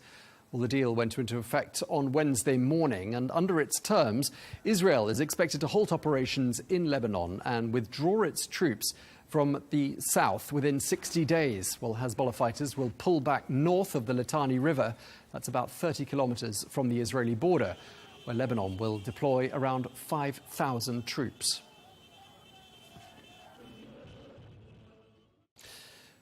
Well, the war has cost Lebanon an estimated $8.5 billion in physical and economic damage. That's according to one estimate from the World Bank. Well, to talk to us more about this is Lebanon's Economy and Trade Minister, Amin Salam. Thank you so much for joining us once again here on Al Arabiya News. Reports that we've received suggest there have been some celebrations in Beirut. Hezbollah supporters portraying the truce as being a victory for them. Is that how it feels for people in Lebanon right now? Does this feel like a victory? Hello, and thanks for having me with you guys. Well, let me tell you, it's a very happy day for Lebanon. It's a very important and critical day for Lebanon. I wouldn't put it in the context of victory. I wouldn't put it in the context of celebration. Yes, the Hezbollah base have been driving back to their homes, to the south, driving back to their cities to check on how things are. To them, it's a joyful moment that they're going back to their villages, their houses, their areas to see what's happening, because they have been displaced in very dire conditions for a long time. But I can tell you from a political perspective, it's not yet a time to celebrate. It's not yet a time to declare victory. It's a time to really monitor and hope that this ceasefire will accomplish its full targets and will pass those 60 difficult days, leading to a longer standing stability and peace for Lebanon and for the region. This is really how we are looking at it. This is how I'm reading it from my position, especially as Minister of Economy, which is the biggest struggle in this country today. Does it feel like a fragile ceasefire when you look at it? I mean, let's not forget the bombardment of some areas of Beirut only ended less than 24 hours ago. So I know this is a difficult question to answer, but I mean, do you see it holding? It is a very fragile ceasefire. I mean, you could feel even to the last minute or to the last few hours before the ceasefire, Lebanon was being bombed very aggressively. I can tell you from my location where I am now, yesterday I was in my office, bombs were all over this area. I mean, we could see them, we could feel them, we could hear them, ambulances all over the streets, still massive casualties. So this ceasefire is very, very fragile. That's why I'm using the term we should monitor carefully the next 60 days, because any escalation, any mistake, any bad intention from any side can lead to the complete destruction of all the good work, all the diplomatic work that has been done to lead to this ceasefire. Some people will be wondering, and it must have felt like a very long few weeks of Israeli bombardment, but what took so long? Why couldn't this deal have been secured sooner? Well, I can tell you, this deal is over 3 weeks old. I mean, the basic elements of this deal were already in place. The biggest problem with this deal was that the Israeli side, first of all, asked to put France outside the equation. That was a big blow to Lebanon, and that was a big blow to the deal. But the more important one was the one that related to the sovereignty and decision of the Lebanese people, including Hezbollah as well, for Israel to feel that they can intervene and they can assess any non-compliance of the 1701, where they can intervene immediately through the sky or through the land and break the ceasefire when they see appropriate, without having the US or any other country being involved. That was a major pending element of the deal that dragged it another 2 weeks until the United States stepped in and said, I will be the one that will bear this responsibility. I will assess if there was a non-compliance or if there was a violation of 1701 or of this agreement particularly, and then we will assess what needs to be done. Now, this has been kind of camouflaged in a certain political diplomatic way within the deal, but the US managed to help us get over that article and then get the approval from the Lebanese side, followed by the approval from the Israeli side. Okay, so Israeli forces, we understand, are going to start leaving the border area in the south during the course of the next 60 days. And I'm wondering why people think that UNIFIL and the Lebanese army are going to be able to secure that border area when they've failed to do so since the year 2006. What's going to be different this time? What is different this time is a very simple new reality that has come to play. And that is the fact that today there is an approach, a regional approach going under a Middle East agreement, if we want to call it, especially with the new US administration coming into the White House, that will follow the Saudi pledge for a zero conflict region. So under a zero conflict region approach, it is expected that a country like Lebanon that has a major conflict with Israel will be one of the countries that will follow the lead of a zero conflict approach for a longer standing peace in the region. Having said that, that means today, after all what happened, Hezbollah will be working closer with the Lebanese government on solutions in Lebanon and not on escalations in Lebanon, whether it's related directly to their role as a resilience group, especially that this role will be over once there is a peace process after the ceasefire with Israel, or after there is an understanding for a long-standing peace.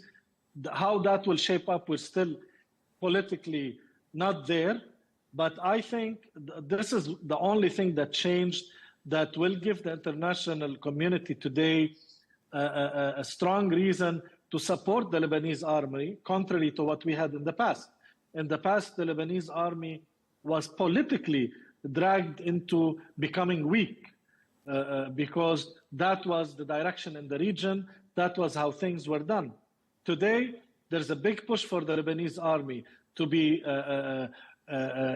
supported by the international community, to be funded by the international community, to govern and have sovereignty all over the Lebanese territory.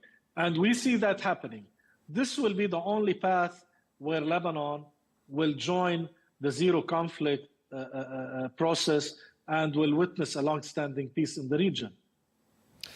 Minister, one of your colleagues who has been extremely busy the last few weeks is, of course, the Parliament Speaker, Barratt, and he has been urging the swift election of a new president of Lebanon. He says this is of the utmost importance.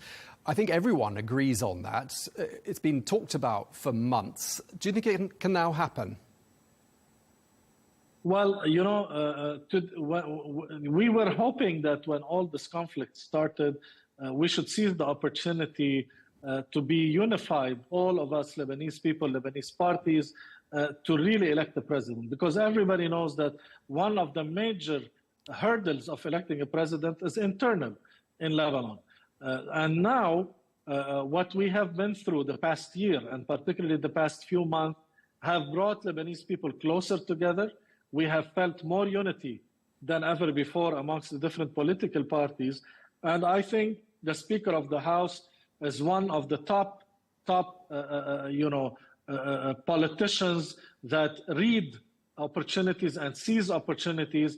And today he is a key player in the ceasefire. He sees that there is a serious opportunity now to take advantage of the positive momentum amongst the political parties to bring them back to the parliament and to elect the president, because he knows and we know that the next stage which will require a head of state and a fully fledged government to negotiate and have a seat on the table in the region for the future of the Middle East, the future of Lebanon, the role of Lebanon in the Middle East.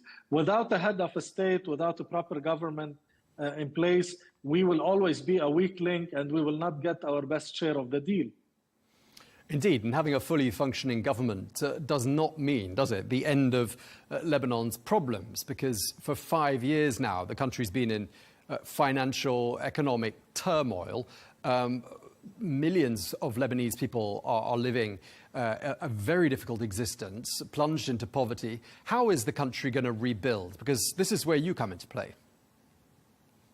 Well, I mean, as you know, we've shared a lot of details, I think, in our last get-together on TV, in our last interview about the economy, the billions of dollars, the losses.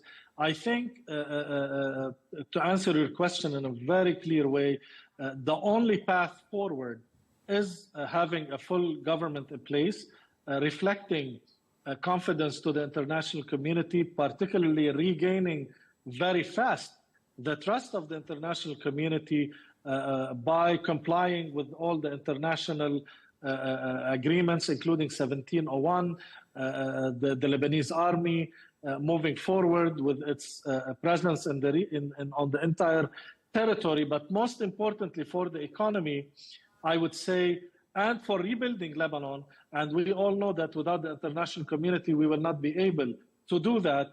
We will need to very, very, very quickly go with the reforms that we have been dragging our feet on for the past few years.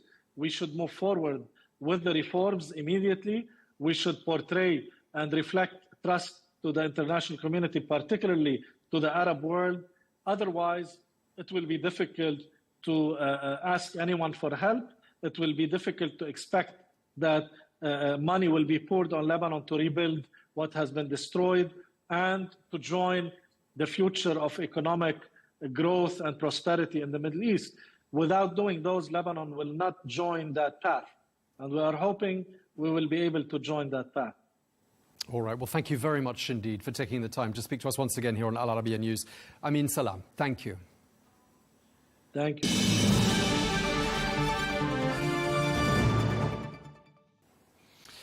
Meanwhile, the Israeli Prime Minister Benjamin Netanyahu says that the ceasefire deal would help Israel to, quote, focus on Iran and give their forces a breather and also isolate the Palestinian militant group Hamas. Well, the Israeli Prime Minister, however, also stressed that his country retains complete military freedom of action. In full cooperation with the United States, we retain complete military freedom of action. Should Hezbollah violate the agreement or attempt to rearm, we will strike. We will respond forcefully to any violation. Well, following the ceasefire and Netanyahu's statement, the Israeli army said that its troops remain stationed in southern Lebanon and they had fired at a suspect vehicle. Well, the IDF added that it will operate against anyone who attempts to breach the ceasefire agreement. Well, even as Israel agrees to gradually withdraw its forces from the border with Lebanon, and Netanyahu hails the eradication or the degradation of the Hezbollah militant group, some Israeli nationals are unhappy with the outcome of all this. We are afraid that the Hezbollah will start again to build forces, and then in several years, as we look to the past, they maybe start another fire between another war between Israel and Lebanon, so we don't have. Well, as far as the Arabs, they don't know how to keep an agreement. We have to understand the agreement is not with a state, it's not with a nation, it's with a terrorist group. They don't obligate to anyone; they obligate only to themselves, and in this case to Iran. So the question is how Iran is going to react. If they're going to do anything to support Hezbollah to break the violation, to violate the ceasefire, that will be the end. And the only ones who's going to really suffer this time is going to be the Lebanese citizens. Well, let's get more from Israel, and we can speak now to the former Deputy Director of Military Intelligence for the IDF, retired Brigadier General Dr. Meir Elharan, who is also a senior researcher at INSS Tel Aviv University. Thank you so much for joining us. Let's start by talking about this deal, which brings to an end nearly 14 months of fighting between Israel and Hezbollah.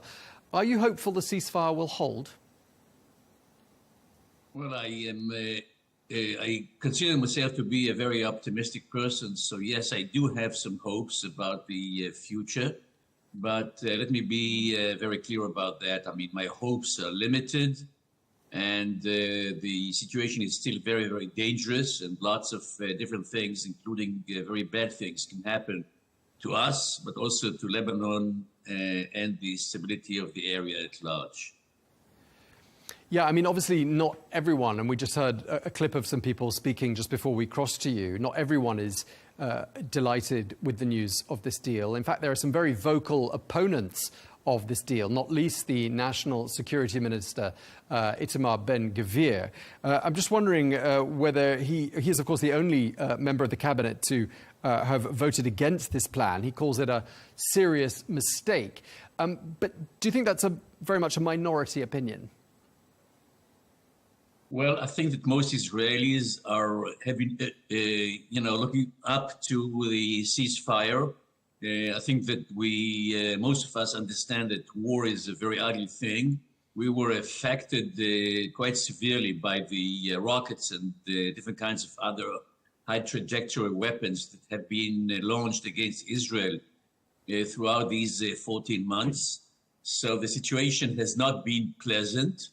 And I think that most Israelis are happy that quiet and some kind of stability will be resumed.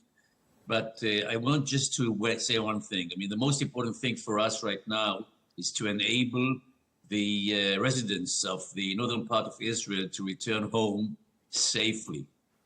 This was the major goal of the war as far as against Hezbollah, as far as Israel is concerned. Those people, most of them are very concerned about the security situation over there. And it is imperative, very, very important, not only for them, but for the entire country, that they will indeed be able to return home safely. And that security will not just be something for a few days, but something that will be characterizing the situation in the north for years to come. And this is, of course, our hope. The agreement by itself gives Israel some technical leverages to enable us to keep the security and the stability in the area. But it depends mostly on two factors. Number one, Hezbollah, but mostly Iran, which is standing tight behind Hezbollah.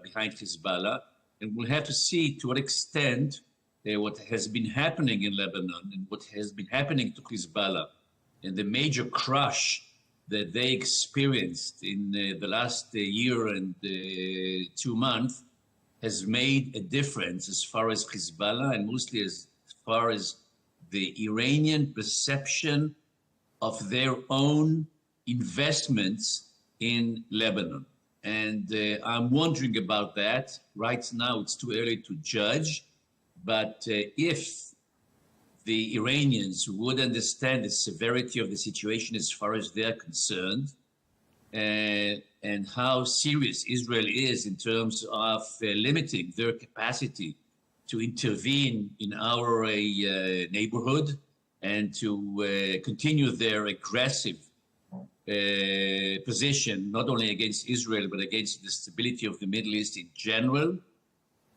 I think this is still an open question, and we'll have to examine very, very carefully what's going on in this respect. So it's up to Hezbollah, it's up to the Iranians. And I think that the Middle East in general needs the stability and quiet. And if we can pursue that, that would be, of course, a very hopeful sign for most people in the Middle East, I think. Yeah, we've heard from people in the Israeli government, for example, the defense minister, Israel Katz, saying that our ultimate goal is to bring home the hostages who are still being held by Hamas in Gaza. He's also suggested that perhaps shifting attention now from Lebanon back to Gaza could perhaps lead to some sort of a solution there. He's also talked about shifting, well, Netanyahu has talked about shifting attention to Iran, as you were just saying. I mean, what do you think Israel might be planning to do with regards to the Iran threat? Well, first of all, we have to wait and see and examine exactly what the situation is. We have to remember that we live in a very complex and changing world. The international community is in a constant transition. Things have happened in America. We are waiting for Donald Trump to get into the White House in January.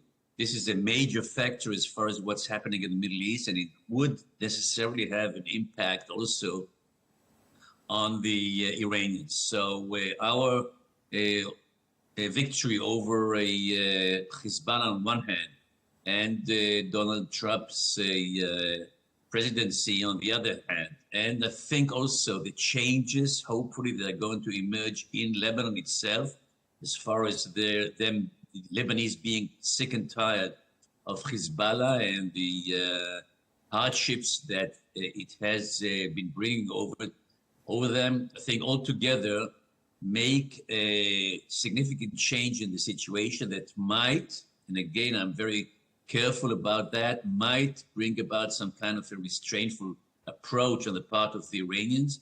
This is my hope. This is definitely something that can happen. Iran has very good reasons, I think, to stop its aggression and to, look inside the country with their economic situation and the different other issues, major issues that they have domestically. So this can definitely make a change in the region as a whole. And I want to add to that a change in the region might also impact Hamas, of course, which is pretty much alone now.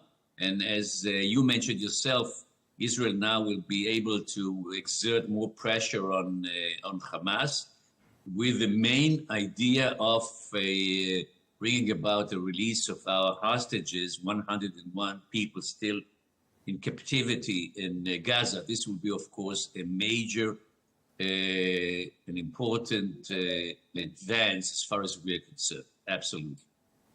Yeah, I mean, what Netanyahu said by diverting attention away from Lebanon now back to Gaza, does that suggest to you, do you think, that the war in Lebanon on the northern front for Israel was a major drain on Israeli resources and the Israeli military?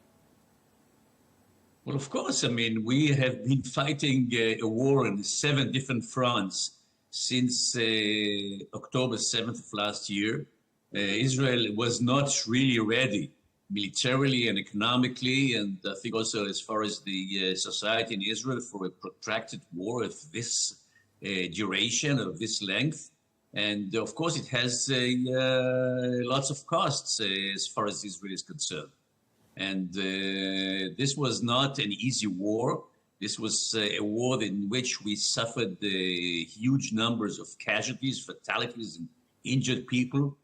And it had an impact on the society in Israel at large. And we're still waiting to see what will be the repercussions as far as our economy is concerned. So absolutely, this has been a very difficult war for us, very challenging.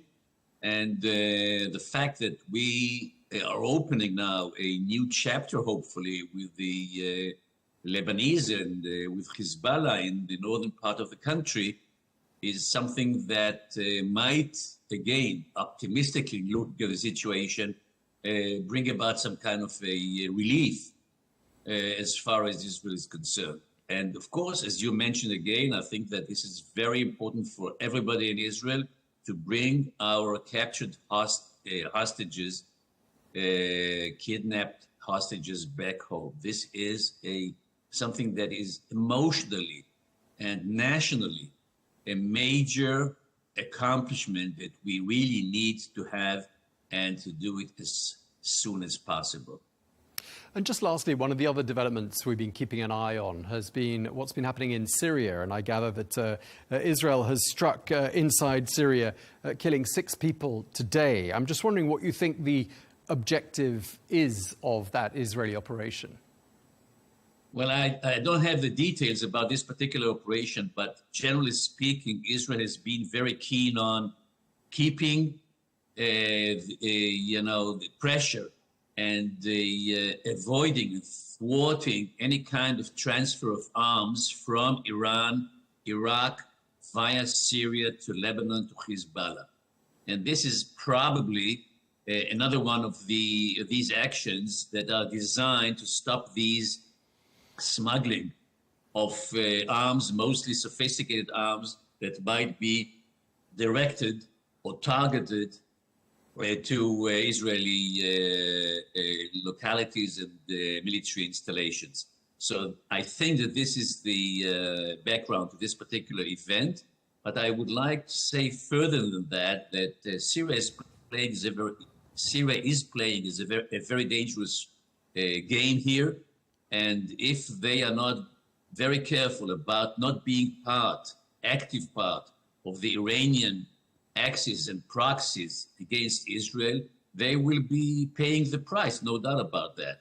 And they are so far they have been part of the axis, of the Iranian axis. And I think it's time for them as well to consider the situation very carefully and to refrain from such actions, because they will be punished for any kind of a mistake that they might be making. All right. Well, thank you very much indeed for speaking to us. Retired Brigadier General Dr. Meir Elrod, thank you so much. Thank you very much.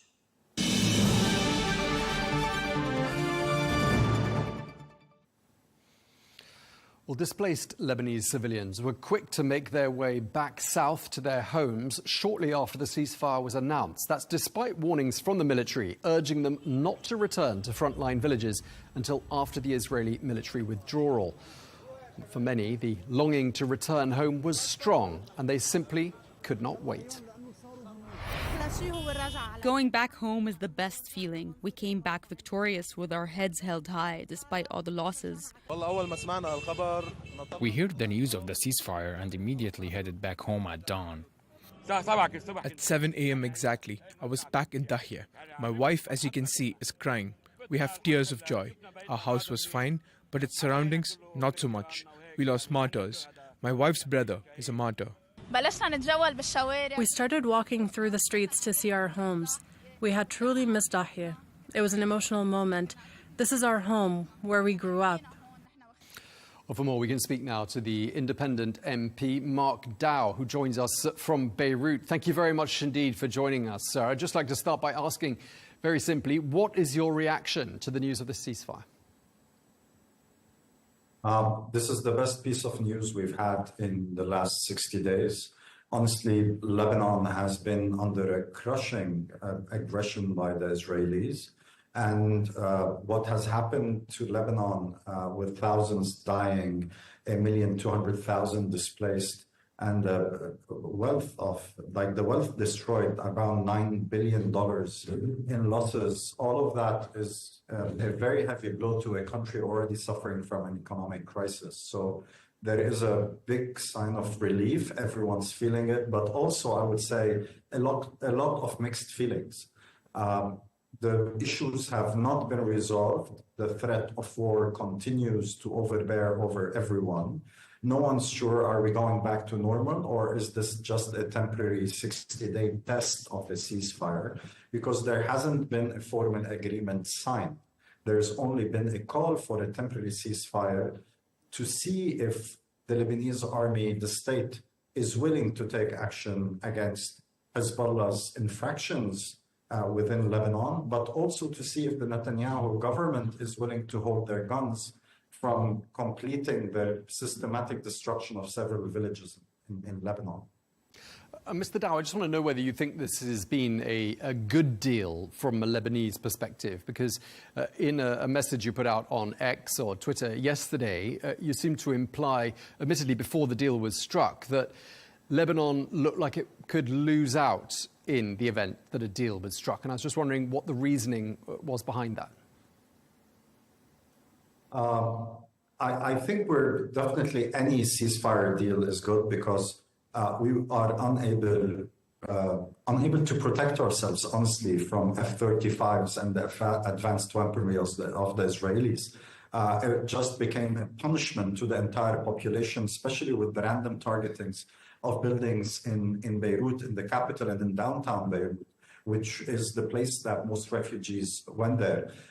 My fear is that until there is a regional settlement, Lebanon, with its weak state and resources, will be incapable of actually getting enough support to rebuild, to stabilize the situation, to reinforce the Lebanese armed forces, to take back control of the entire decision-making process, whether we go to war and peace from Hezbollah's hands.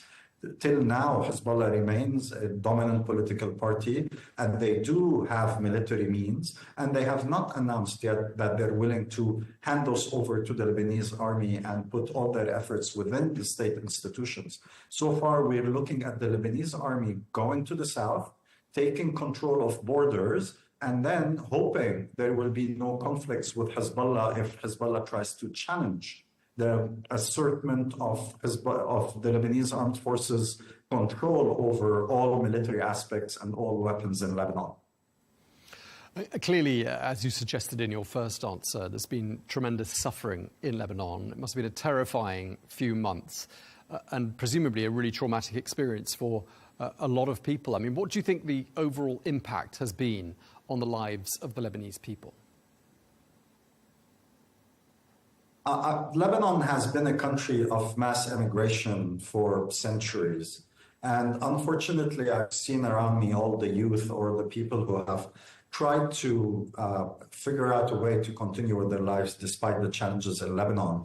With this blow, with the massive destruction of this war and the lack of a banking sector in Lebanon and no international interest or serious commitments to rebuild the country, I'm afraid a lot of people are considering another mass wave of immigration from Lebanon to try and find a better chance for their families, their kids, even their own potential outside the country.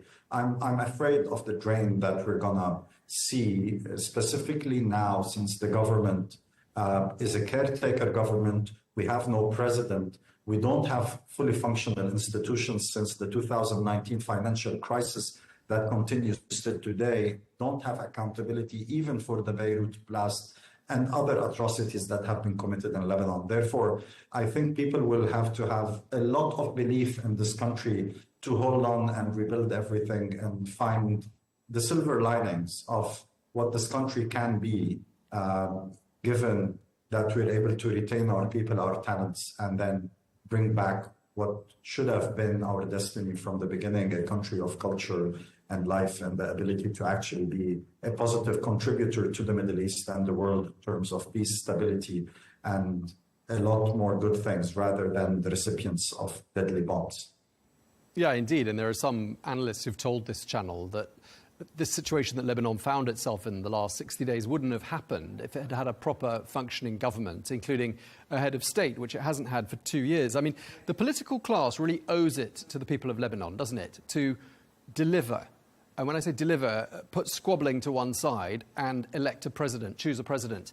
Can that now happen? Will that now happen? I think that is the top of the agenda now. If the Lebanese are serious, especially the representatives, for myself as a member of parliament, I have reiterated my position to be ready to go to parliament at any point in time to elect a president. I think that is the top priority. By the weapons stopping, going silent, then after that, I think we really need to build our national unity by electing a president who's symbolic, getting in a full government with all the capabilities to start the reconstruction and the stabilization. I think that is of utmost importance. And this is where I think is the biggest challenge. The Lebanese army imposing its control on all of Lebanon, no other weapons available. Second, the Lebanese state reconstituting its executive branch. And third, putting in place some actionable plans that can rebuild the country, the banking sector, and revive Lebanon's relations with the Arab world and the international community to a level that we see some serious investments in the country so that everyone can recuperate and Lebanon can contribute positively to the region.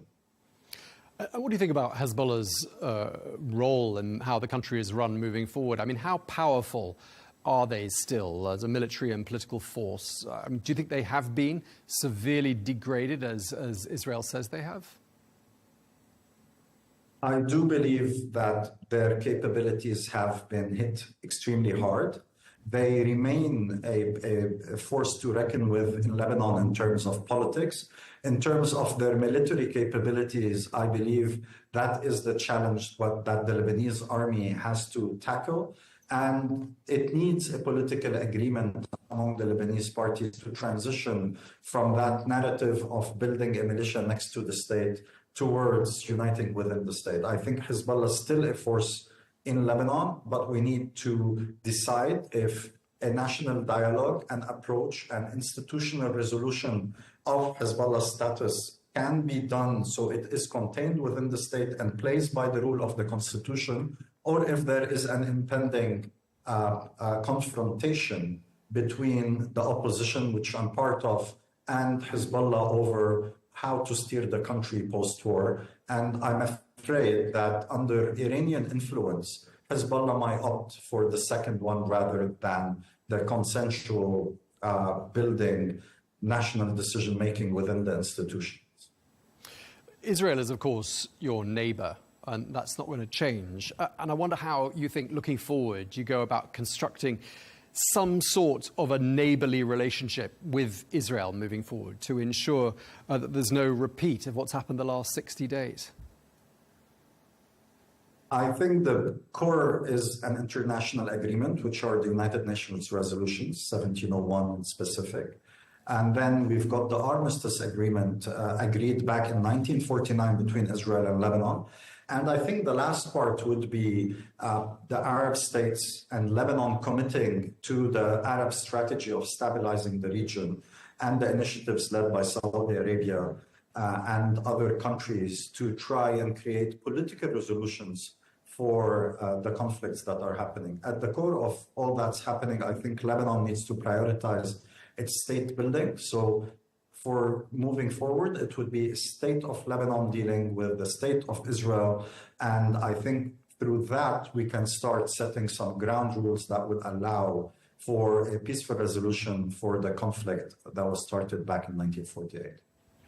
And in terms of a resumption of normal daily life for the Lebanese people who haven't known normal daily life now for more than 2 months, when do you think that might start happening? We've got some airlines saying they're going to start resuming flights to Beirut at the beginning of next year, so in January. But that's just the beginning, obviously. But when would you see a resumption of normal daily life for the Lebanese people? For me, the priority would be saving the school year. We already lost September, October, and November now. So saving the school year and making sure that the children of today don't pay the price for what comes next is the most important thing. Second, I think, is the resumption of economic activities so people can be productive again and not depend on international aid or giveaways or others that are being provided by NGOs and donors. Third, I think, is when those are done, dealing with the destruction, what to do with all the rubble that has been created, how to sort it out, and putting in plans for reconstruction that are fair to those who lost dear ones, lost homes, but also to the populations that have hosted for 2 months and a half the displaced, and they have been paying dear resources to sustain refugee centers, displaced centers, and helping out friends and cousins and colleagues from their own pockets to recover. So I think everyone needs a breather, but for sure the priority is saving the kids, getting them back on track, and understanding the psychological impacts will take a long time for all of that to settle.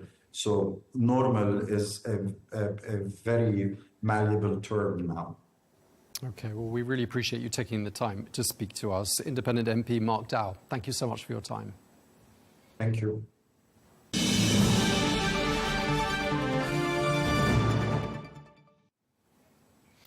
Well, world leaders are breathing a sigh of relief after the much-awaited ceasefire deal between Israel and the Lebanese militant group Hezbollah. The United States and France say they're going to be working to ensure the deal is fully implemented. Meanwhile, Germany and the United Kingdom say the truce can be used as a yardstick for further peace talks in the Middle East. And Turkey has welcomed the ceasefire agreement, saying that it hopes that the truce will be a lasting one. Meanwhile, the French President Emmanuel Macron said that the truce deal should allow for the immediate election of a president in Lebanon. This agreement should also open the path for a ceasefire too long awaited with regards to the incomparable suffering of the population in Gaza. The restoration of Lebanon's sovereignty requires the immediate election of a president of the republic, capable of uniting the Lebanese through the formation of a strong and representative government, and the adoption of the reforms necessary for the country's economic and financial recovery. The French president speaking there. Well, for more, we can speak now to David Hale, former U.S. ambassador to Lebanon and former U.S. special envoy for peace in the Middle East under President Barack Obama. Thank you so much for joining us. I just want to ask you about these U.S.-mediated talks. Something of an achievement, some are saying, for the outgoing Biden administration. To whom do you give credit for the outcome of these talks? Well, obviously, the administration worked very hard, led by Amos Hochstein, who is the envoy charged with trying to come up with this agreement. But I think really, to answer your question, it's the achievement of Israel to have done so much to basically diminish Hezbollah's power and bring it to a point where Hezbollah was desperate, I think, for an end to the fighting. We heard we heard Netanyahu say the other day that this is a pause, and frankly, they want to refocus their energies on the main goal, which is Iran. And that, of course, is going to be the big issue for the new incoming Trump administration. But some people are saying in Lebanon and in Iran, this is a triumph for Hezbollah, that this is an admission of defeat by Benjamin Netanyahu. I mean, are there really any winners and losers here? Well, time will tell. Obviously, Hezbollah is going to put the best face on this that it can, and the TV images clearly show a sense of celebration among its people. And there is a countervailing view among the anti-Hezbollah Lebanese, at least those I'm in touch with, who feel very despondent. That just at a moment when there was the possibility of basically eliminating Hezbollah's military as well as political influence in Lebanon, that opportunity has now been snatched away because of this ceasefire. I would focus less on the arrangements that are going to be made in South Lebanon, which are unlikely to be adequate. They never have been before in the last 40 years of this conflict. But what are we all going to do about Iran? And if the power equation in the Middle East shifts back against Iran, then the elements in Lebanon that want a free, independent country will be reinforced. But Iran doesn't sound like it's got any intention of shifting its focus away from Lebanon. We've just heard from Tehran it will show firm support for the Lebanese government, the nation, and for resistance. I mean, that doesn't sound particularly conciliatory, does it? No, and again, I would expect this to be the case. I think the IRGC, the Revolutionary Guards of Iran, are basically running Hezbollah now on a day-to-day basis and continues their support. And as far as I can tell, we don't have a lot of the details of the ceasefire agreement, but nothing's going to stop Iran from continuing to supply weapons and money and rhetorical support to Hezbollah, which, unless we intervene over time, will be able to regain its strength.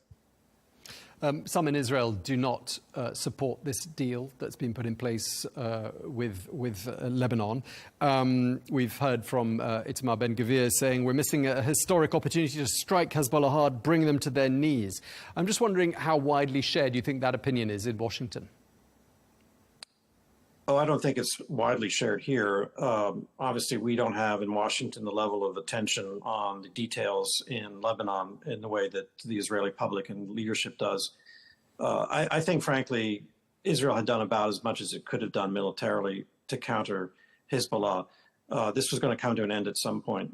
Again, I don't want to keep repeating myself, but the real question is, what are we going to do now to continue to press the advantages against Iran that the Israeli operations have created? How can we rebalance the power equation in the Middle East? That's the key question for the Trump administration. Indeed. Just going back to the deal itself, it's a 60-day truce. What's your understanding of what happens when the 60 days are up? Well, I guess it's no coincidence, but in 60 days is also when we're going to have a new administration coming into office. During this period, the expectation, I believe, is the Israelis will gradually withdraw from South Lebanon. The Hezbollah is likely to continue to claim that Israel remains an occupation of a slender slice of Lebanese territory, which internationally is not recognized, but which Hezbollah uses as a pretext to maintain its so-called resistance.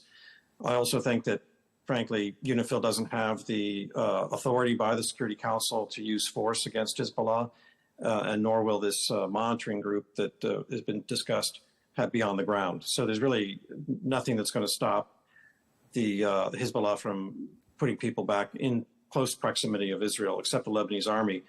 And the problem with the Lebanese army is not its military capacity, but the political will. It reflects the sectarian makeup of the country and would be loath to put itself in a confrontational position with Hezbollah because of the risk of breaking the army apart. So there's a lot of gaps in this agreement that I think Hezbollah will be exploiting, just as they did in 2006 when the last war ended. But the United States and France have said they're going to help the Lebanese army. What do you understand as being their role? How are they going to support this army and make sure that it actually does a role that doesn't actually then leave a void that gets filled by Hezbollah? Well, any support for the army is welcome. And we've been, along primarily with the British, doing a great deal to train and equip the Lebanese army. But the flaw in the thinking, I think, is to believe that it's a question of military capacity. It's not. It is a problem of political will. And so we've been supporting the Lebanese army so that there's an alternative, a state-run, state-led, accountable army as an alternative to this foreign-backed militia, Hezbollah, not to confront Hezbollah. That will only come about through a political process. And then we can hopefully point to the Lebanese army as a legitimate alternative to Hezbollah. We're not there yet. There has been nothing that I have seen to suggest that there's any change in the political equation in Lebanon. So it would be premature to believe, frankly, that the Lebanese army's military capacity will make the difference. It's interesting that Hezbollah had said that they wouldn't cease hostilities until the fighting stopped in Gaza. The fighting continues in Gaza, and yet Hezbollah has agreed to this cessation of hostilities. I'm just wondering why you think they've changed their tune. I mean, is that a sign of weakness and serious degradation, as perhaps Israel might argue? Yes, and it's an absolute sign of desperation. There's nothing Hezbollah and Iran wanted more than this ceasefire. So you can draw whatever lessons you want from that or conclusions from that. But they're down, but they're not out. And this ceasefire does give them the opportunity to regain at least some of the strength that they've lost over the last year. And just looking more broadly at the region, I mean, do you think perhaps credit can be given as well to the Biden administration for the fact that this war did not actually spread further than many had feared it might? It didn't become the regional war that some had feared it might become. Do you think credit is due there for the ability of the Secretary of State to contain it to some extent?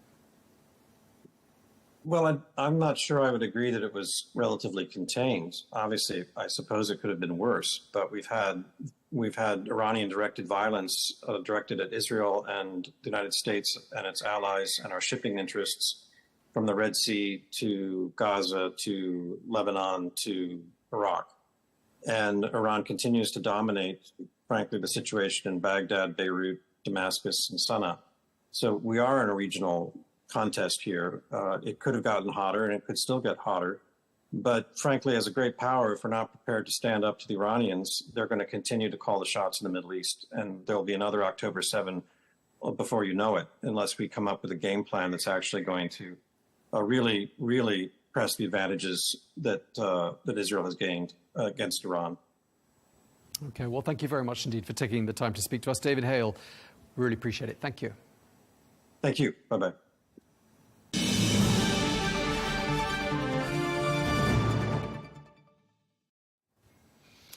Well, for more analysis, I'm joined now by Mick Mulvaney, the former Chief of Staff to the US President-elect Donald Trump. Thank you very much indeed for taking the time to speak to us, Mr. Mulvaney.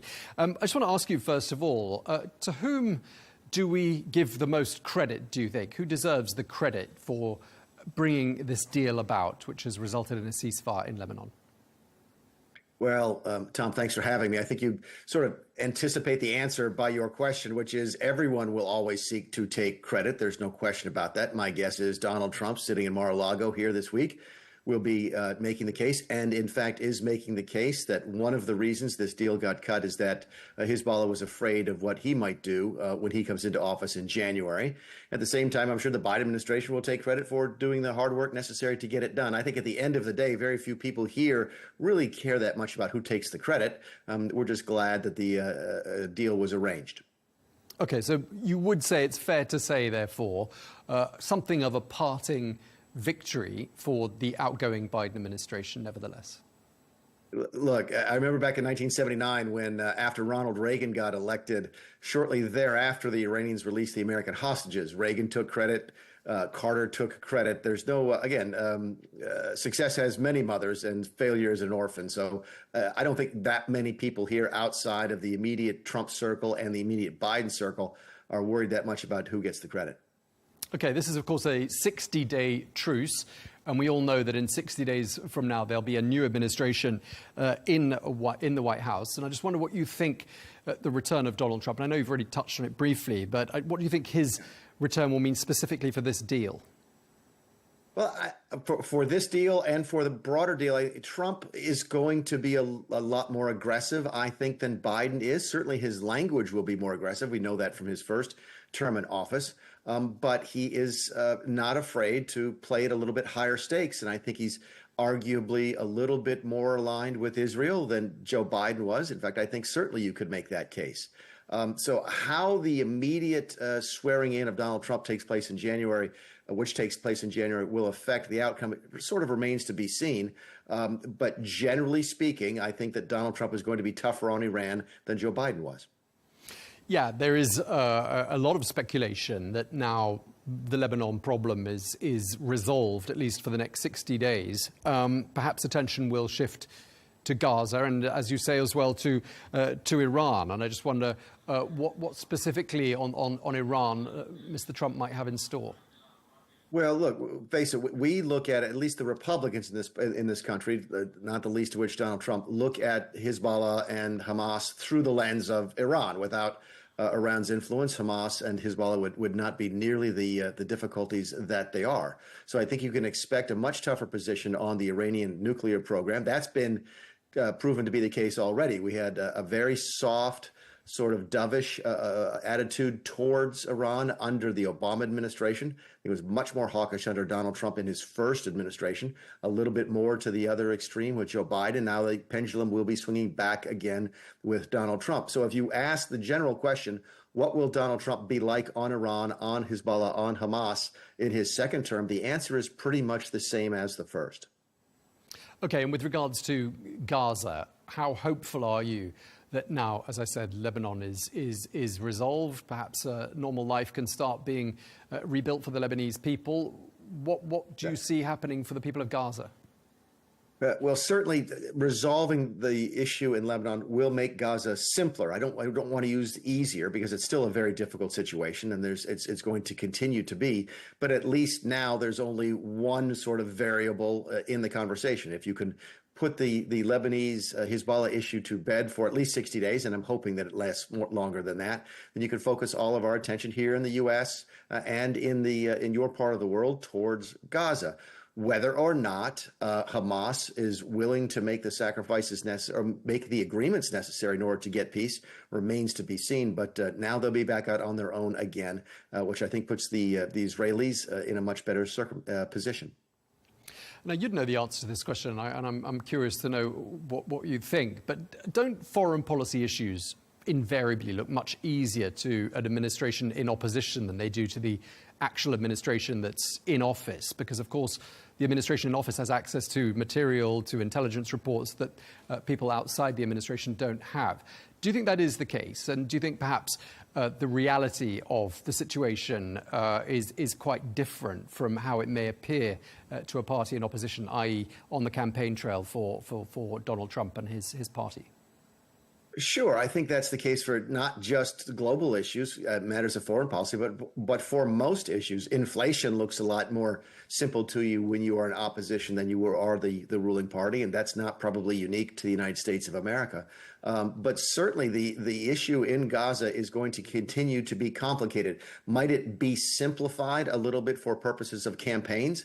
Absolutely. There's no question about that. I don't think the average voting American has the time or the interest to get down into every little detail about what's happening in Gaza. So campaigning necessarily probably simplifies that a little bit. But to your point, yes, when you are in office, things are probably a little bit more complicated, and you are playing for keeps. You're playing with real stakes, as we say in the United States. When you're in opposition on the outside looking in, you can be as critical as you want to without much sort of real world implications. But when you're the party in charge, you're playing with real money.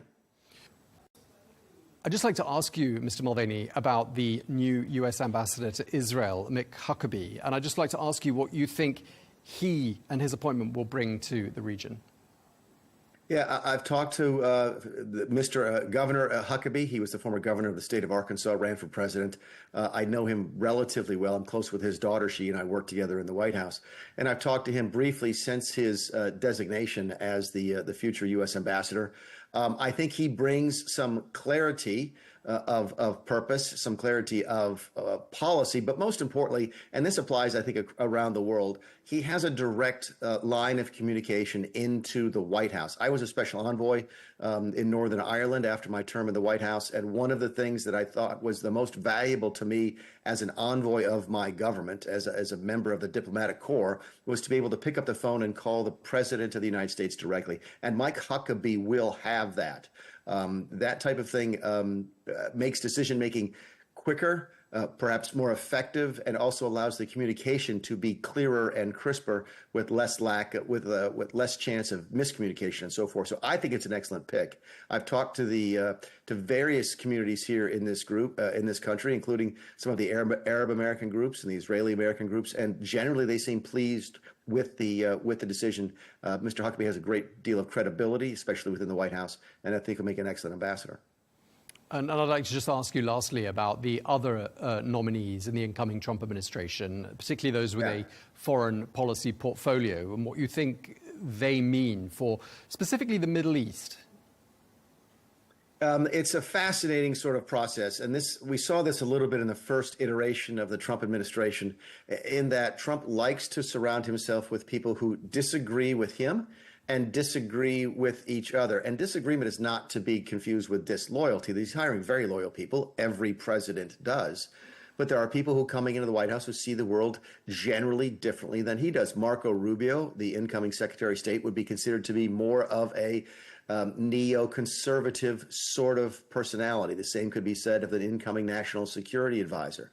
This was true, by the way, in the first administration when President Trump brought in John Bolton, who didn't agree with the president on a lot of different things, but the president valued his input into the communication. So what you're going to see again in the second version of Trump is a variety of perspectives inside the White House. There will be people who will be more neoconservative when it comes to foreign policy, those who will be more non-interventionist. There will be folks who are fiercely pro-Israel and folks who are more neutral on issues that happen in the Gulf and so forth. So you'll see a variety of issues, a variety of perspectives brought to the table. And I think that's reflective of the people he's naming so far to the cabinet. Okay, well, we're going to leave it there. Thank you so much for your time today. Mick Mulvaney, thank you very much indeed. Thanks, Tom.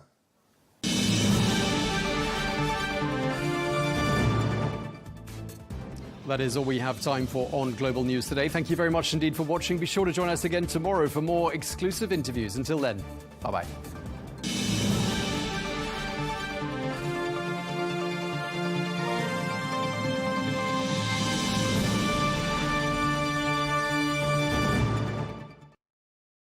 At Al Arabiya News, we go beyond the headlines. From the latest breaking news to in-depth coverage of global events.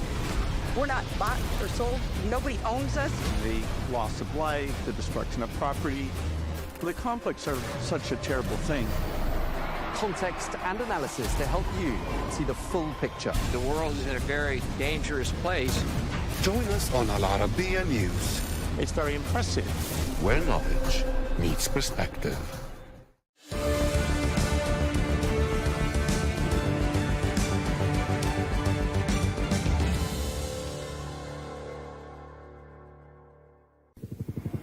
Me and him are like telepathic, you know what I mean? I know my brother better than anybody else. When both come together, you have greatness. The announcement that the British rock band Oasis is reuniting for a new tour 15 years after brothers Liam and Noel Gallagher's acrimonious split has caused a sensation in the UK. It's been the most talked about story for a week, with more than 1 million people scrambling for tickets to next year's gigs.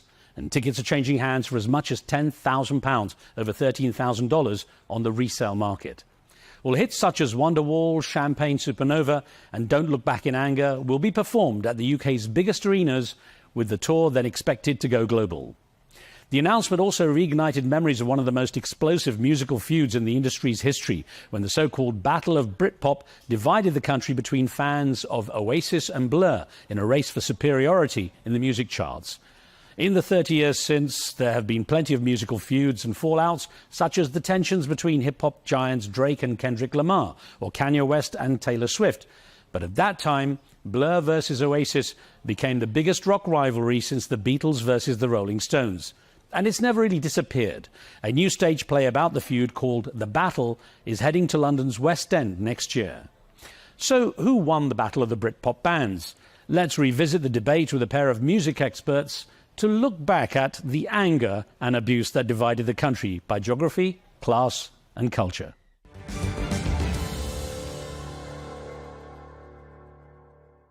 Well, I'm joined now by British broadcaster and music journalist Adrian Goldberg and John Robb, editor of the music publication Louder Than War, whose recent interview with Noel Gallagher gave fans new hope of a reunion between these strange brothers. So John, I'm going to start with you and just like to revisit that infamous feud between Oasis and Blur.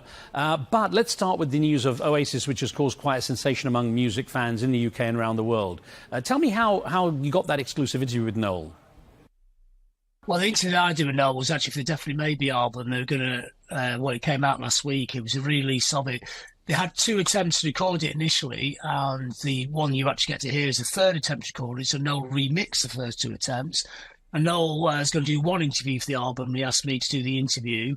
So it was filmed for them, you know, for Noel's people, Oasis people, wherever it was at the time. This is done months ago, so there's no sign on the band reforming. Now, when I think about it, I don't think they'd actually reformed at the point of time doing the interview. And what I was saying before the interview, you know, obviously they wanted me to talk about the album in the interview, but I didn't really want the Noel v. Liam thing, because kind of knowing them over the years, I know that there is an intense rivalry. They haven't spoken genuinely in 15 years. But I think if that's the only story that becomes out of the whole Oasis thing, you're kind of missing out on a lot of other stuff. And I said, wouldn't it be nice if you actually talked about the positive side of it? And he did. He was very nice about Liam. So when the interview got shown a week ago, which now seems like a year ago, people go, oh, God, this is a very different Noel. He's bigging up Liam and he's bigging up the band. Is there something going on? And 48 hours later, something did go on. So your chat may have had some sway in the whole thing. Yeah, I like to think that. Yeah, it's me personally reformed the band. I mean, I think Noel's a very smart operator, so I think he would have known the right time to do this. You know, I think he picked exactly the right time to do this, didn't he? I mean, it's weird now we're in a position where the band actually seems bigger than they were in 1996. The amount of tickets they're selling for these live shows, or whatever cost they are for tickets, is higher than when they did the Nebworths 30 years ago, which seems crazy. Well, let me bring in Adrian. And Adrian, why is this such a big deal for music fans in the UK and around the world? I think you've got the phenomenon of nostalgia. People who remember Oasis from the first time round in the 90s. And of course, because the band split up, those people haven't had the opportunity to see the band for many, many years. But also, I think the band's musical influence has filtered down to their children. And I know that Oasis memes are massive on TikTok at the moment. Somebody getting a Liam Gallagher haircut on TikTok, a British model, has had 2.4 million views. on Instagram searches for Oasis style, and this is even before the reunion, were quite a thing. So I think you've got the combination of nostalgia from parents who want to relive their youth, but also their children who got into the music. You know, clearly there's an enduring quality about the music of Oasis that their kids have bought into, and a very particular British fashion style as well. Well, Adrian, there's also the fact that the parents would know about the feud between two of the most successful British bands in the 90s. There was, of course, that rivalry between Oasis and Blur. So how does that kind of come into the mix, Adrian? Truthfully, these days, that's really gone. I think it was a very much of its moment in the mid-90s, very much beloved of the tabloids. You know, who doesn't love a band war? They were probably harking back to a time when John and I were scarcely born, to a Beatles versus Stones feud. So I think the people who ran the tabloids understood that there might be mileage, and clearly there was some degree of animosity between the bands. But ultimately now, I think all these years on, I think, truthfully, both bands stand in their own right. Both were significant bands of the 90s, and both still have a vital musical influence today. So I don't think, truthfully, that feud is selling tickets in 2024. Well, I was going to ask John then, how, you know them, you've been close to these guys. How is the difference between the two bands, or how did that difference fuel the rivalry, and how did the fans embrace it at that time? I think it's quite interesting because I think something outside the UK would be quite difficult to understand, but it's all about class, geographies, north, east, south, working class versus perceived middle class. Oasis kind of initially thought Blur were trying to jump on their bandwagon, and Blur probably thought Oasis trying to jump on their bandwagon. I mean, Noel Gallagher, when I interviewed about 20 years ago, he said that the music media and the music business had the stage set for Britpop, and Blur were going to be the main band in it. Then we turned up and they never forgave us. And I think even that part actually still gets played out to this day, because I think you see a lot of people in the UK music media not that comfortable with Oasis, even like 30 years later. But I think it was Blur's manager. He was a brilliant operator who actually worked in the same newspaper as me and Adrian did at the time, who actually sort of created the initial Blur v Oasis thing, but then he just ran away, because like Adrian was saying, it's a great story. Everyone likes a band rivalry, you know, Beatles, Stones, Clash, Pistols, you know, T-Rex, Bowie. Some are more serious than others, but it creates all these little sort of debates around it. You know, which side are you on? Are you? And it's all kind of showbiz in a way as well, and it's like a showbiz idea of the class system in the UK, and which still goes on, and I think all our culture is riven with those kind of divisions and those kind of ideas. But John, you know, knowing your friendship with the Gallaghers, is it fair to say that Blur were a little more magnanimous, while the Gallagher brothers were merciless in their put-downs that ranged from like hilarious, typically British one-liners to actually some quite shocking comments? Yeah, I mean, some of the stuff said wasn't that great, was it? But I think both sides. I don't think there was much evidence of anybody that magnanimous at the peak of it. I think they're both pressing each other's buttons. You know, I think obviously there was a fun side to it. It's great getting tabloid headlines, but I think there's a serious side to it as well. But after a few years, it like Adrian was saying, it stopped. You know, Noel's made records with Damon, and there's a mutual respect between most of them nowadays, isn't there? And you know, Adrian, John was saying about how everyone loves a bit of rivalry between various stars and bands and so on. How much do you believe the rivalry was genuine? How much was actually blown up to the benefit of both bands? Well, I think at the time it was genuine. As you say, there were some quite bitter comments going to and fro. And as John suggests, it started off maybe as one of those little bits of hype that the music papers, of which John and I were part, were happy to seize on. But then it became a whole tabloid rivalry, and every comment was seized on, every comment was blown up. So I think there was a real thing behind it. But I really do think that was then and this is now. And I don't think it's particularly germane to the music buying public in 2024. And you also have to look, you know, if you're thinking about Oasis, this is a band who went worldwide. They had 3 platinum selling albums in the United States. They had MTV Europe Awards. I think they won 4 MTV Europe Awards. So this was something that played out in the UK press, but I don't think Oasis would have had that global success. I think they would have had that in any event. I don't think they would have had it if they didn't have great songs that were able to endure. I just kind of think that moment's gone, you know. All right. Well, I was going to say, though, just for those who weren't born at that time, John, perhaps things came to a head during the race for number one in 1995 to get that top single. Tell me about that and the effect it had on the country at the time. Well, I think that was the peak of it, really, one of the great Britpop wars. You know, I think it's Alan McGee that said that when he, we lost the battle, but we actually won the war, because the Oasis album came out. They didn't get the number one single, but their album comes out and it's one of the best-selling albums ever in the UK. I think it's, in the end, if you look at the Beatles Stones thing, I always think this about that. You know, the Stones were the biggest band in the 60s, but the Beatles the biggest phenomenon in the 60s. You know, you can only get to a certain level as a band. You're not going to get any bigger. But some bands go beyond that into the stratosphere. And I think in the UK especially, that's what Oasis did. They became a band that everybody had an opinion on, and Blur were just a really big band. And that was kind of the result of what came out of the Britpop wars. Yeah, you described what happened there, but let me ask you, John, starting with you and maybe get Adrian's perspective afterwards. Numbers apart, I mean, maybe an unfair question, but who do you think made the better music and which has stood the test of time? I think they're both really good. I think they both do really different functions. I mean, Blur fantastically inventive, but then of course Damon Albarn is a brilliant magpie as well. I don't think anybody's, you know, people always have this idea that Oasis, everything they stole was off the Beatles, but knowing Noel Gallagher, well, I know he likes a lot of music way beyond the Beatles. He doesn't just have the Beatles red and blue records, you know. He's really into post-punk, he's really into obscure underground bands, you know. There's a lot of stuff in that melting pot. There's a few nicks in there, but every band nicks bits of stuff off other people anyway. And so I think there was with Blur, there was a kind of an artful inventiveness to their music, but it takes an equal amount of skill to write a song that 80,000 people in the field can completely connect with. And it's those kind of everyman songs are difficult to write. Otherwise, there'd be hundreds and hundreds of bands doing them.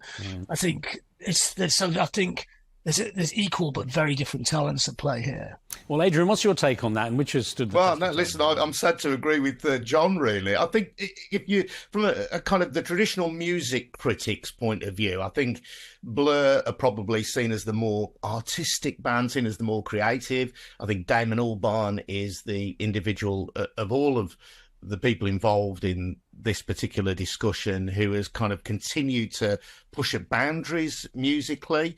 But if I go for an evening out in the pubs and clubs of the West Midlands, which is home to neither Oasis or Blur, and they might have a guitarist there, a singer-songwriter just entertaining people in the pub, what will we hear? We won't hear a Blur song. We will hear, in all probability, Wonderwall or another song by Oasis. And they have got the brilliant ability to write songs that connect with people and connect with people over the decades. And that is not something to be in any way sneered at or dismissed. That's a great talent. Well, John, you'd indicated that Noel and Blur's Damon Albarn have long since buried the hatchet, and they've even collaborated musically. Now, is it possibly the bigger feud was between the Gallagher brothers in Oasis, Liam and Noel, or do you think that their relationship has been truly repaired? Or perhaps the prospect of a multi-million-dollar payday simply papered over the cracks? What do you think, John? Well, I think there's probably both factors at play, but I think the thing is, if it's your brother and you fall out there, you're still joined together somehow, aren't you? So at some point you're going to have to sort this situation out. I think, there's a genuine emotional thing there. You want to sort it out, don't you? So maybe that's what happened. Maybe they haven't. Maybe, what?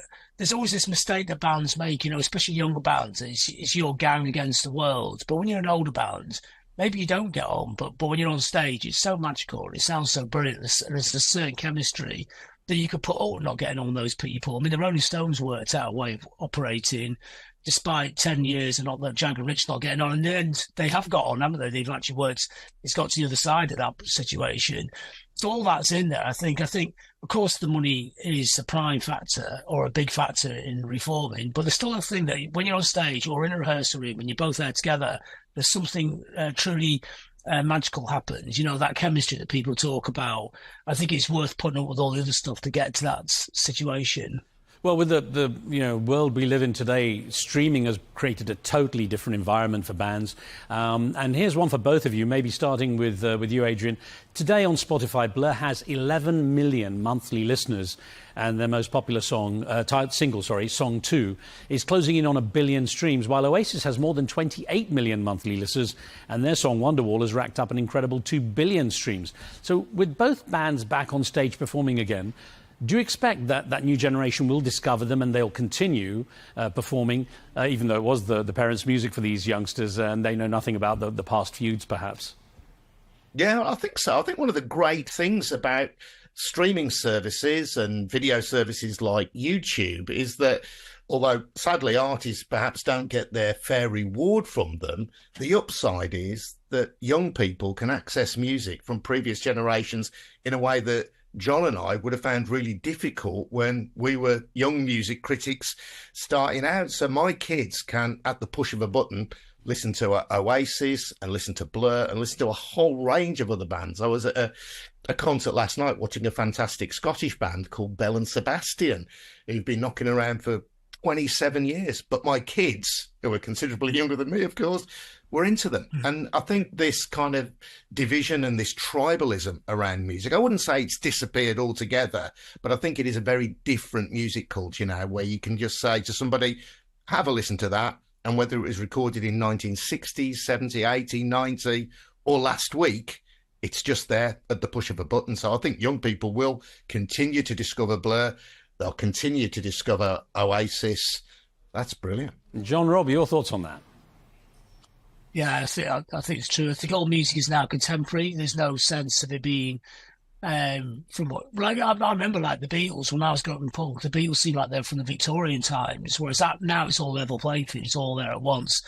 I think Oasis have resonated through the generations. I mean, even when they do the solo gigs, if you go to Liam Gallagher solo gig, most of the crowd are about 16 years old. And I think also that's partially to do with his Twitter presence, because I think in a way he's like Britain's oldest teenager. You know, he talks like a teenager, which actually is not a critique, really. It's quite a cool thing to do, isn't it? He's funny and he has no filter.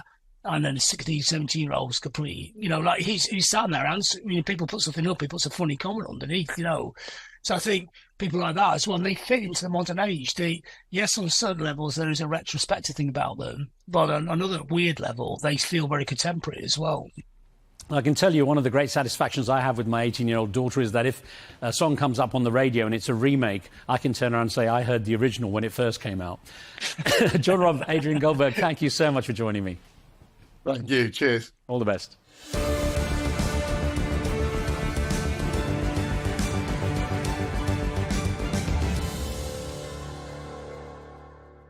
At Arabiya News, we go beyond the headlines. From the latest breaking news to in-depth coverage of global events.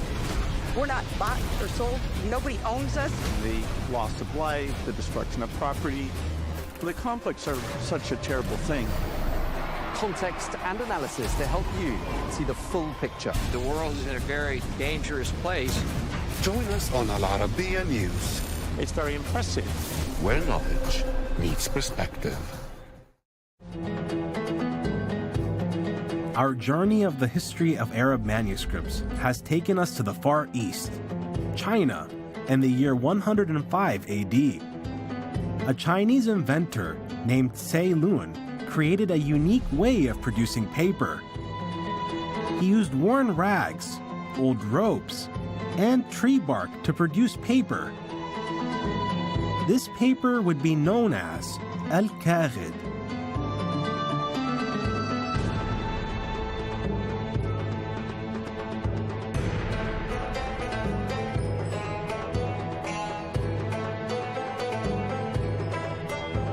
The Chinese inventor Cai Lun prepared the first paste used to make paper from woven fabric. He sliced it up and mixed it with water, and then he would press the water out. He also prepared paste for paper out of hemp pulp, bamboo, and mulberry bark. The Japanese also used natural products to make paper.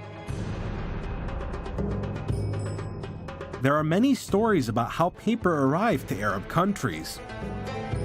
However, most of them overlap with the possibility that in the summer of 134 Hijri, the Arabs captured some Chinese people in one of their battles in Central Asia and took them to Samarkand.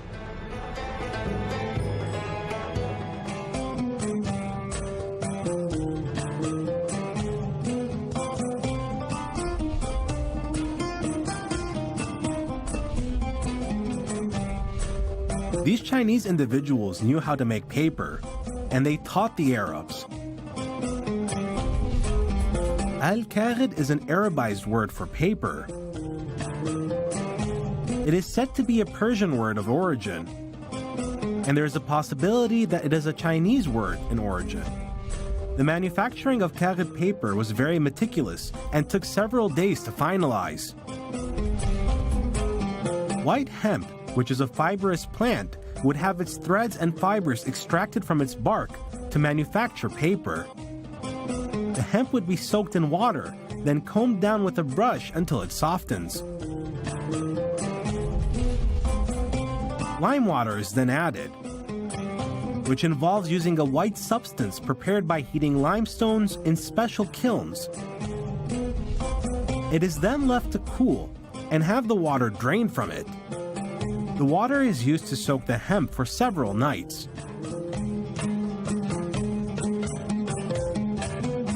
The soft fibers are pressed and placed under the sun to dry.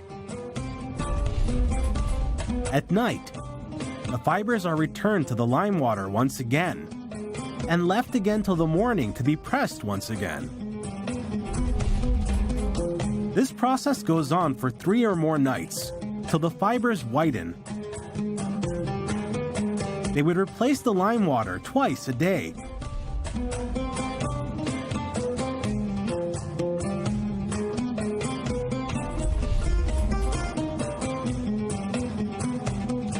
After the fibers would dry, they were cut with specialized tools. They were then soaked in fresh water for 7 days. And this water would be changed daily until the lime water residue would wash out.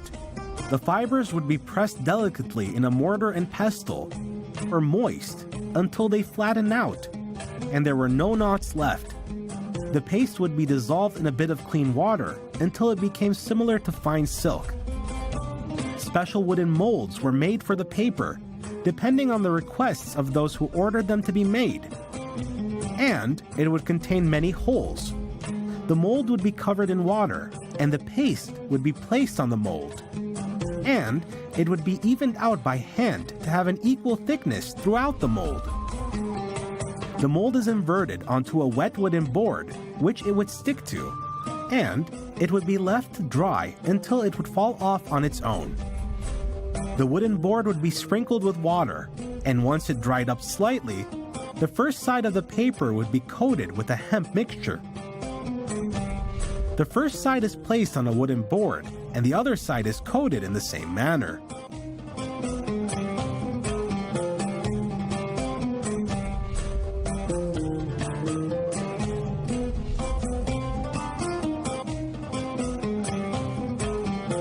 When soaking and starching al-Kaghid paper, they would use rice starch after boiling and cooking it in a clean pot, draining it with a clean cloth, and using it to soak the paper. The more the process was repeated, the more aged and refined the paper would become. To color paper, they would add saffron to the starch solution, pour it into a bowl, and then gently dip the paper into the solution so that it would not crumble. The paper would then be dried on a fine thread in a shady area and flipped several times until it dries. It is finally polished with a glass polisher. This paper would be finally ready to be used.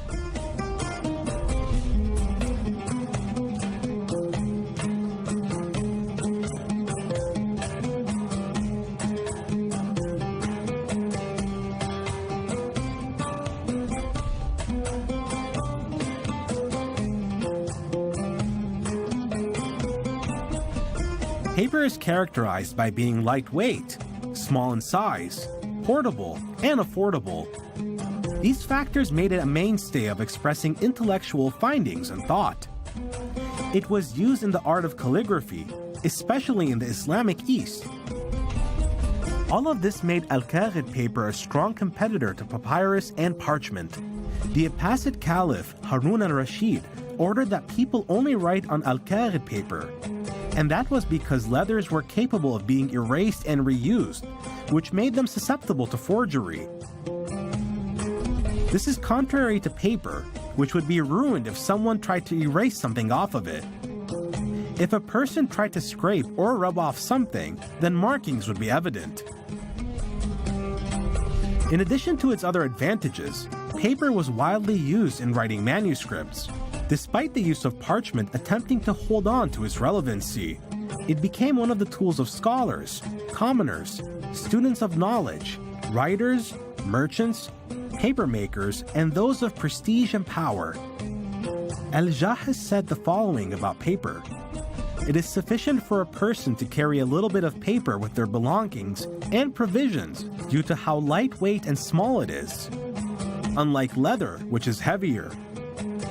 If a person wanted to carry enough to last the duration of their travels, it would not suffice to carry a camel's worth."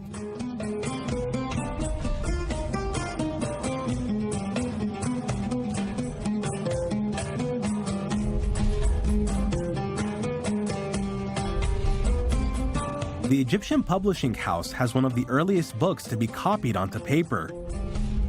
It is a manuscript titled The Risala in Fiqh by al-Shafi'i, and it dates back to the beginning of the 3rd century Hijri. The oldest Arab manuscript written on paper, according to the latest data, is the Etiquette of Philosophy by the writer Hunayn bin Ishaq, who passed away in the year 260 Hijri. This manuscript is still preserved in the library of the University of Tehran, and it dates back to 249 Hijri.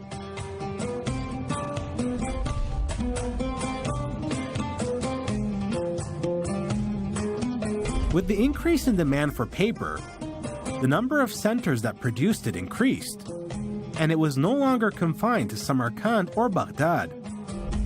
The paper industry reached Transoxiana, the Levant and Damascus, Tiberias, and Tripoli.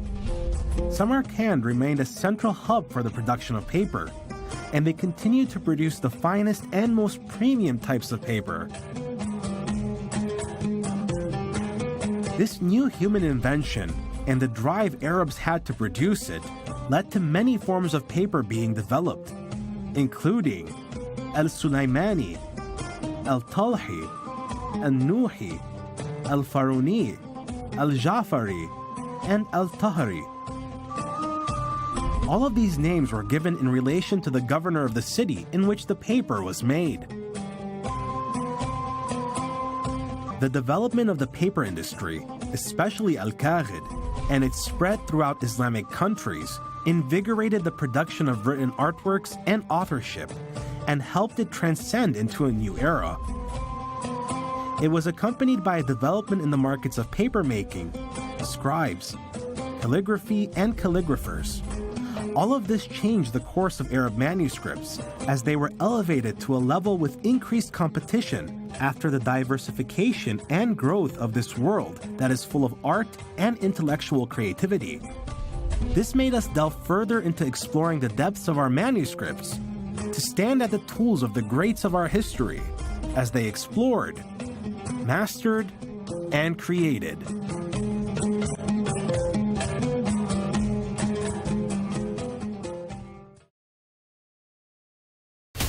From the White House to Gaza, Kiev to Beijing, elections, economics, and the environment compete with conflicts and other complex issues for our attention. In an age of fake news, deepfake, and artificial intelligence, they've got to have a vote and a say. It's important to look beyond the loudest voice to understand the truth. From newsmakers to groundbreakers, My campaign is going very well. Presidents, prime ministers, princes, and peacemakers,